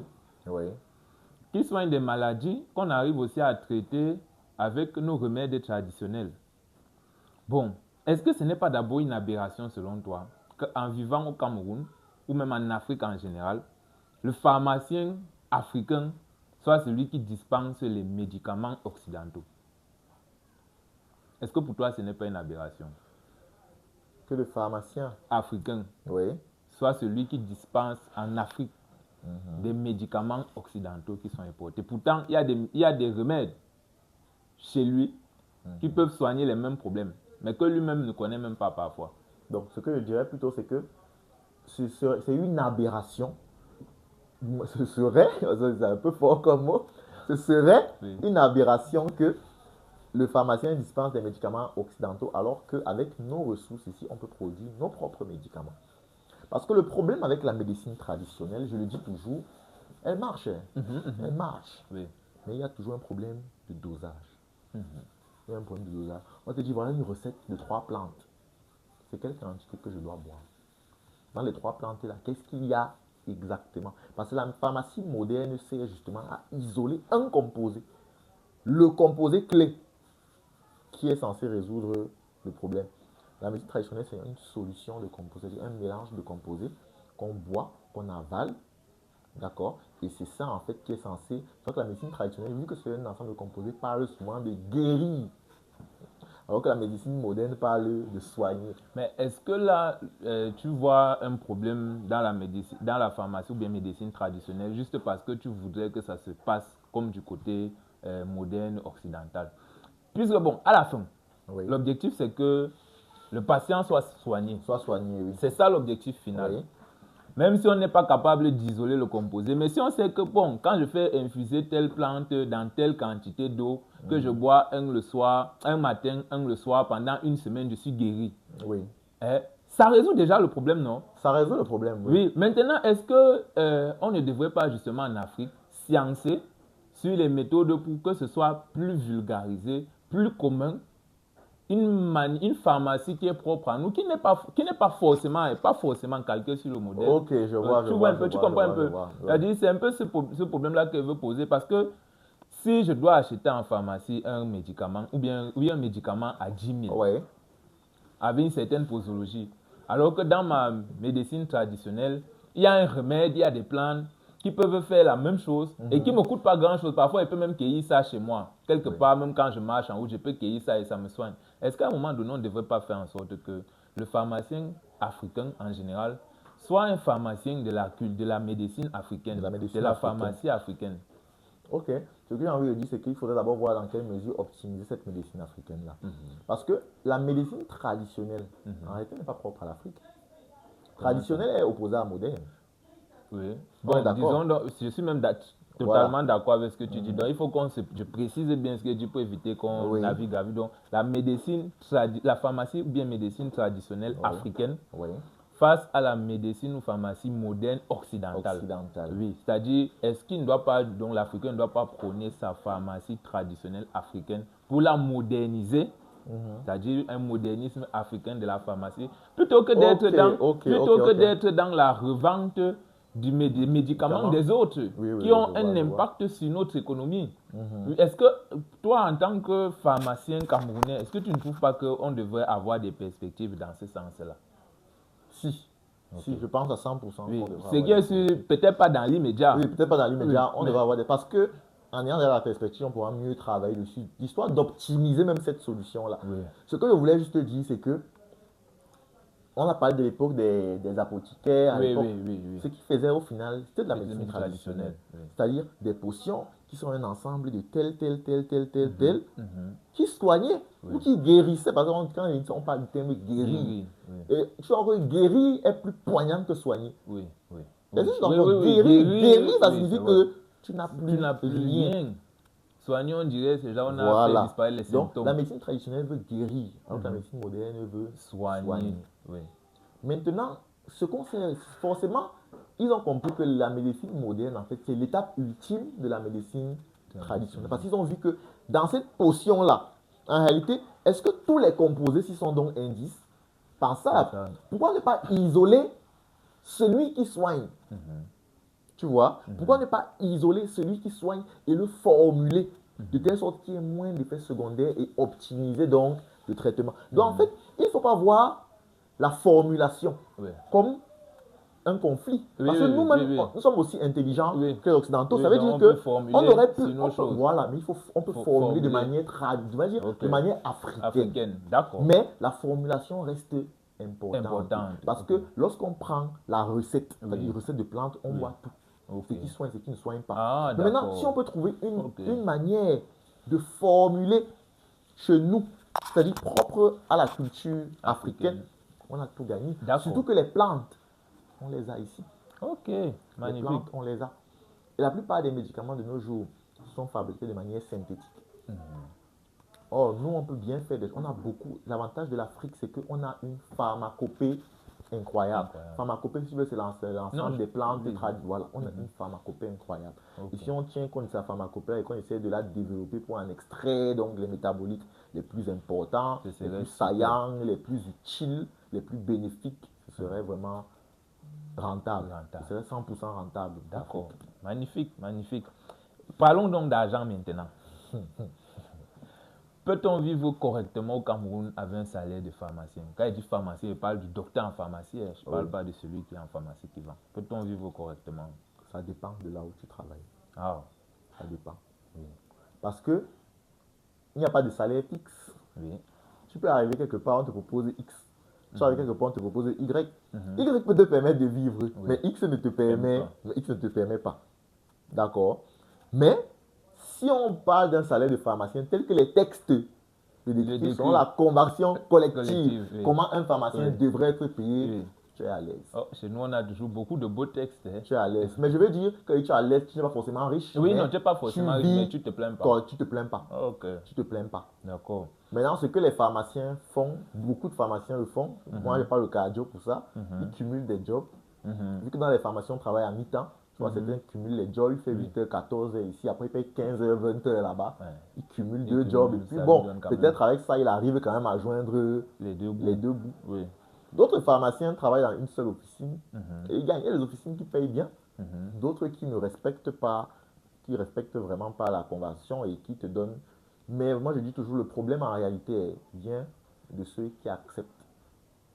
Parce que souvent on te propose un montant X qui ne peut pas te permettre de vivre, mais tu refuses et il ne veut pas augmenter parce qu'il sait qu'un autre va venir. Il va venir accepter. Donc dès que tu pars, quelqu'un arrive, il accepte le montant là. Donc, et ça crée donc cette petite discordance là au niveau des salaires, des salaires dans les différentes officines. Mais comme je dis, selon la convention collective de pharmacie, la pharmacie c'est une entreprise. Donc si tu y travailles et qu'on te paye conformément à la réglementation, tu es à l'aise en officine. Si tu travailles dans une grossiste, ceux qui travaillent dans les grossisteries, je crois qu'ils se plaignent de rien. Ils se plaignent de rien. Ceux qui travaillent dans les hôpitaux publics également, les fonctionnaires, je crois qu'ils ne se plaignent pas. En vrai, je ne sais pas. Je ne suis pas fonctionnaire. Comme on dit, l'argent n'est jamais assez. Mais vu que les pharmaciens fonctionnaires sont ceux qui quittent le moins le pays, ça veut dire que parles même de quitter le pays, c'est comme si tu lisais dans mes pensées. Donc vu qu'ils sont ceux qui quittent le moins le pays, ça veut dire que peut-être ils s'en sortent. Ok, donc comme tu parlais de quitter le pays, là, bon, comme je disais, tu lisais dans mes pensées, j'ai remarqué que dans le domaine de la santé, il y a beaucoup de jeunes qui quittent le pays. Oui. Bon, pourquoi? Est-ce que tu les comprends? Qu'est-ce que tu en penses? Qu'est-ce que tu penses de ça? Bon, en réalité, je les comprends. Oui. Les professionnels de santé qui quittent le pays, je les comprends à 100%. En vrai, sur le monde de l'emploi, c'est difficile. C'est chaud. C'est extrêmement difficile. Et l'entrepreneuriat même, c'est encore plus compliqué. On m'a souvent parlé des médecins qui font 7 ans de formation, mais qui sont touchés des salaires entre 40 et 70 000. Oui, ça arrive. C'est réel. C'est réel. C'est réel. Médecin, 40, 70 000, 80. Donc vraiment un moment, alors qu'ailleurs, il peut toucher peut-être 2 000 euros, 2 000 dollars canadiens, 2 500. Bref, il peut être plus à l'aise avec. Il peut être plus à l'aise avec que ce qu'il a ici. Oui, mais est-ce qu'il n'y a pas quand même un paradoxe? Parce que souvent, il y a quand même un paradoxe qui me traverse l'esprit là. Je t'en parle, tu me dis ce que tu en penses. C'est-à-dire, quelqu'un trouve qu'ici, il est dans la précarité, il n'a pas suffisamment de moyens, il touche... il se retrouve dans une situation où ce qu'il a de mieux devant lui, c'est les salaires de 40 ou 70 000, comme je disais. Mais il voit que c'est mieux de quitter le pays pour aller là où on va le payer décemment. Sauf que quitter le pays demande aussi un coût, non? Oui. Il faut payer le billet d'avion, il faut avoir de quoi arriver sur place, se payer des affaires, le visa, tout ça. C'est quand même un budget qui n'est pas permis à tout le monde. Donc je trouve qu'il y a quand même un paradoxe entre dire qu'on est dans des conditions précaires et penser à aller à l'étranger comme une option. Donc je ne dis pas qu'il ne faut pas partir. Oui, je comprends. Je dis que je vois un paradoxe. Qu'est-ce que toi tu en penses? Moi je trouve quand même ça paradoxal que quelqu'un qui trouve qu'il est dans une situation précaire a finalement les moyens de prendre un billet d'avion. Quand même prendre un billet d'avion, c'est un luxe. Moi j'ai jamais pas encore pris l'avion. Je vais te répondre à ta question par une question. Oui. Selon toi, pourquoi c'est au décès des gens que leur entourage font le plus d'efforts. Toi, tu penses que c'est pourquoi? Peut-être parce que quand quelqu'un est mort, c'est le moment de faire le bilan de sa vie et donc on a envie de l'honorer de la plus belle des manières. Ça, c'est vraiment oui. Mais moi, j'ai envie de dire, c'est parce que c'est la dernière fois que tu auras l'occasion ou la force même de faire quelque chose pour lui. C'est-à-dire que à part lui là, il ne te demandera plus jamais rien. C'est le dernier geste que tu fais pour lui. Donc autant donner le paquet. Les gens se disent, bon, si la procédure, c'est 2 millions. Je peux économiser, je demande de l'aide à ma famille et tout. La procédure, pas. C'est la dernière chose que je vais vous demander. Et c'est le dernier investissement que moi-même je fais par rapport à moi-même. Parce que quand je vais arriver là-bas, quand même, j'aurai des opportunités. Il se dit que bon, le 2 millions là, il arrive là-bas, il peut rembourser ça à sa famille en quelques mois. Et puis bon, voilà, il vous aurait fait un dernier effort pour moi, je vous aurais remboursé. Et puis le 2 millions là, ça sera transformé en quelque chose qui me permet de vivre toute ma vie. Me permet de vivre. D'accord. Ok. Et bon, tu as parlé du volet entrepreneuriat. Entreprendre dans le domaine de la santé, je pense que ça se passe comment? Tu as quand même des connaissances de promotion un peu plus avant, promotion avant toi, qui se lancent dans le domaine entrepreneurial. Les promos qui se lancent dans le domaine de l'entrepreneuriat ne font pas dans la santé, ils font autre chose. Ah bon? Oui, ils vendent des bijoux, des vêtements, des gâteaux. Entreprendre dans la santé même, c'est compliqué. Tu n'as pas de camarades de promo qui entreprennent dans la santé? Non, du moins pas à ma connaissance. Ça demande le matériel. Oui, ça demande un investissement un peu plus sérieux. Plus sérieux, oui. C'est pas... Et la plupart, s'ils investissent dans la santé, forcément, ils vont investir dans leur discipline. Les pharmaciens vont vouloir ouvrir une pharmacie, les médecins une clinique, les dentistes un cabinet. J'imagine qu'ouvrir une pharmacie, ça doit être très coûteux. Bon, le problème n'est même pas le coût.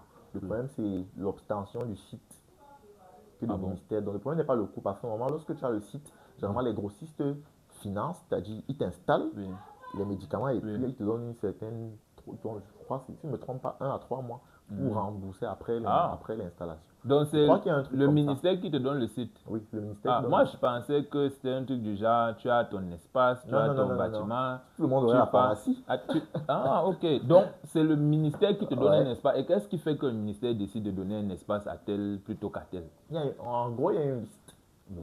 Il y a une liste qui avance chaque jour. Et donc, si tu déposes ta demande d'ouverture d'officine, la liste va avancer au fur et à mesure. On donne les sites prioritairement à ceux qui sont devant sur la liste. Et la liste est extrêmement longue parce qu'il y a beaucoup de pharmaciens. Donc, le jour où ton jour arrive, tu peux obtenir un site. D'accord. Donc là, tous les pharmacies qu'on voit ouvertes là, c'est les pharmacies que c'est le ministère qui a donné les sites. Le ministère donne les sites. D'accord, c'est pas que quelqu'un a son espace. Non, c'est pas possible de faire ça. Donc ça veut dire quoi? Que le secteur de la pharmacie est essentiellement public au Cameroun? Non, c'est pas public. Ta pharmacie est à toi. Oui. La pharmacie est à toi. Oui. Mais c'est sous couvert du ministère. C'est-à-dire que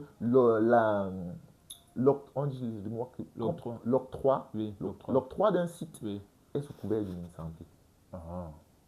C'est le ministère Santé qui te donne, qui dit que voilà, tu auras un site. Parce que le site, généralement, c'est fonction des districts de santé. Des districts de santé de Flandre. Il doit avoir un certain nombre de pharmacies là-bas. Donc voilà. Donc quand tu as une pharmacie, tu es forcément dans un district de santé qui est sous couvert du ministère de la Santé. D'accord. Bon, on touche vers la fin de cet entretien. Donc je vais te poser quelques dernières questions. Qu'est-ce que tu aurais aimé qu'on te dise avant de te lancer? Avant de me lancer, j'aurais aimé qu'on m'informe relativement aux réalités du terrain. La différence généralement entre ce qui est et ce à quoi j'aurais pu m'attendre en faisant la pharmacie. Parce que lorsque je faisais la pharmacie, je me suis dit, bon, pharmacie, médicaments, argent. D'accord. Donc forcément, je me disais, bon, voilà, diplômé de l'école, j'aurais beaucoup d'argent. Sauf que ce n'est pas forcément ça. Après, bon, ça dépend aussi des personnes. D'accord. Certains ont beaucoup, certains ont moyen, certains ont même très peu, d'autres n'en ont même pas. Donc ça dépend vraiment des situations dans lesquelles je te trouve. Mais je me dirais que l'insertion professionnelle serait évidente. Je dis facile, mais évidente. C'est-à-dire, facile même veut dire qu'il y a un peu de difficulté. Évident, c'est-à-dire tu sors de l'école et tu trouves de l'emploi. Mais au final, ce n'était pas ça. Ce sont des choses que j'aurais aimé savoir. Par chance, comme je disais, j'ai eu la chance de faire des stages à partir de 4e, 5e, 6e année pour voir un peu à quoi le terrain ressemble. Ce qui a fait en sorte qu'une fois diplômé de pharmacie, je n'ai pas beaucoup de difficultés, je ne sois pas choqué par les réalités du terrain. Okay, donc, de manière globale, c'est un peu ça que je peux dire relativement à la question. Ok, qu'est-ce qui selon toi doit changer dans le système en priorité? Ce qui selon moi devrait changer dans le système en priorité, c'est le plateau technique. Quelqu'un qui est sous oxygène, peut-être dépendant de l'énergie électrique. Et Néo fait son travail. Néo fait son travail. Comme un hôpital de référence, par exemple, ou une grande clinique ou un grand hôpital peut ne pas avoir une source une alimentation en énergie continue. Ça, clairement, c'est un problème. Beaucoup de gens mettent souvent la faute de ces choses sur les professionnels de la santé. C'est vrai. Il y en a des pas bons, il y en a des mauvais, d'accord, il y en a des nuls. Comme dans toutes les disciplines, même en ingénierie, même dans l'enseignement, dans le sport. Il y a des bons, il y a des moins bons, il y a des médiocres. Dans tous les domaines, ça existe. Mais ce n'est pas bon de mettre uniquement cela devant le plateau technique également un problème.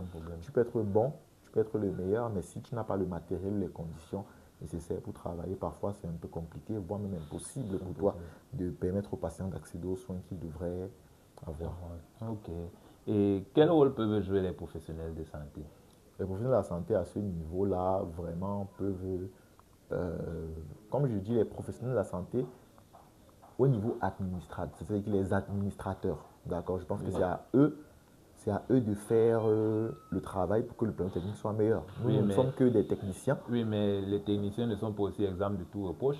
Oui, bien sûr, les techniciens ne sont pas exemples de tout reproche. Comme je l'ai dit, aussi à leur niveau pour que les conditions soient mieux. Que les conditions soient mieux. Peut-être, bon, galvaniser les étudiants sur le terrain, à mettre un peu plus d'accent sur les études. De nos jours, quand on fait médecine, pharmacie, on veut le diplôme.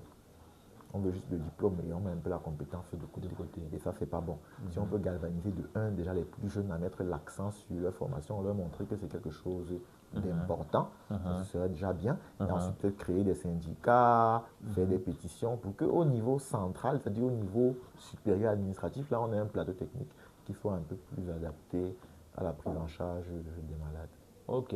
Et donc, arrivé à la fin de cette émission, est-ce qu'il y a un message que tu aimerais passer aux patients, aux étudiants en formation, aux décideurs, bref, à l'audience qui nous écoute en général? Ok, bon, il y a l'adage que moi j'aime bien, c'est l'adage généralement des 4 accords Toltec. C'est un livre dont il en ressort 4 principales phrases qui aident à rendre la vie meilleure. C'est-à-dire, le premier accord Toltec, c'est que ta parole soit impeccable. Il faut toujours parler proprement, on dit la vérité. Quand on dit la vérité, on va bien se souvenir de ce qu'on a dit dans le passé.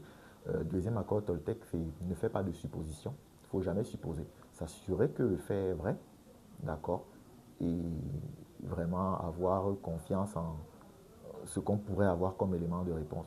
Le troisième accord Toltec, c'est, bon, je ne sais pas si c'est le troisième ou le quatrième, mais c'est fais toujours de ton mieux. D'accord. Donc le troisième, c'est sois sceptique, mais apprends à écouter les autres. D'accord. Et le quatrième, si je ne me trompe pas, c'est fais toujours de ton mieux. Il y a la mise à jour du livre avec un 5e accord qui est sorti dernièrement. C'est juste qu'il me sort un peu de l'esprit là. Mais ce sont ces choses-là en fait qui t'aident à avoir une meilleure appréhension de la vie et avoir un quotidien un peu plus paisible et meilleur en général. Ok, d'accord, excellent. Donc aujourd'hui, nous disons d'abord avec le docteur Elon César, qui est, comme tu as pu le remarquer, est un excellent pharmacien, un jeune dynamique, un jeune brillant. Tu as pu voir par ses prises de parole, par ses propos, qu'il est pertinent, il est éloquent, il sait de quoi il parle, il a de très belles idées. Donc vraiment, ce fut un honneur pour nous de te recevoir aujourd'hui, docteur Elon César. Je tiens à dire à titre personnel que César, je l'appelle mon médecin personnel. Tu vois, c'est un pharmacien de formation, il est docteur en pharmacie. Mais moi, je l'appelle mon médecin personnel. Parce que comme il disait, la pharmacie, ce n'est pas que vendre des médicaments. Il y a aussi un côté analyse. Donc, et de ce côté, une analyse, un suivi. Et sur ce plan-là, vraiment, César sait très bien le faire. Moi, c'est quelqu'un que je recommanderais à n'importe qui. Et si tu aimerais entrer en contact avec lui, n'hésite pas à me contacter, que ce soit en commentaire, que ce soit inbox. Je vais te partager son contact. C'est quelqu'un vraiment, si tu as besoin de rencontrer un professionnel de santé qui sait se mettre à la place de son patient, qui sait être humain, qui ne regarde pas que le côté pécunier. Pour moi, c'est l'une des personnes idéales et je suis vraiment heureux qu'il ait accepté de nous faire cet honneur d'être la première personne que l'on reçoit dans cette émission du Dur Son d'abord où je ne suis plus que seul, mais que je peux causer donc avec d'autres personnes qui partagent leur expérience. Oui. J'espère que c'est le début d'une longue et belle aventure avec plusieurs interviews que nous allons multiplier. Et comme je disais, sur Dioson d'abord, nous parlons de mindset, d'africanité, de société et bien d'autres. Donc si tu es intéressé par ce genre de thématiques, tu t'abonnes. Et vraiment, merci encore de nous avoir écoutés jusqu'à présent. Docteur Elon César, merci beaucoup. Merci, le plaisir est premièrement mien. Premièrement mien, je suis content d'être là, ça me fait plaisir. L'échange vraiment a été fructueux et les prises de parole comme ça, je pense qu'on n'a rien à perdre, tout à gagner. D'accord. Vraiment parce qu'on s'apprend mutuellement des choses, on apprend mutuellement des choses et vis-à-vis de leurs commentaires, on pourra apprendre d'autres choses. Oh, excellent.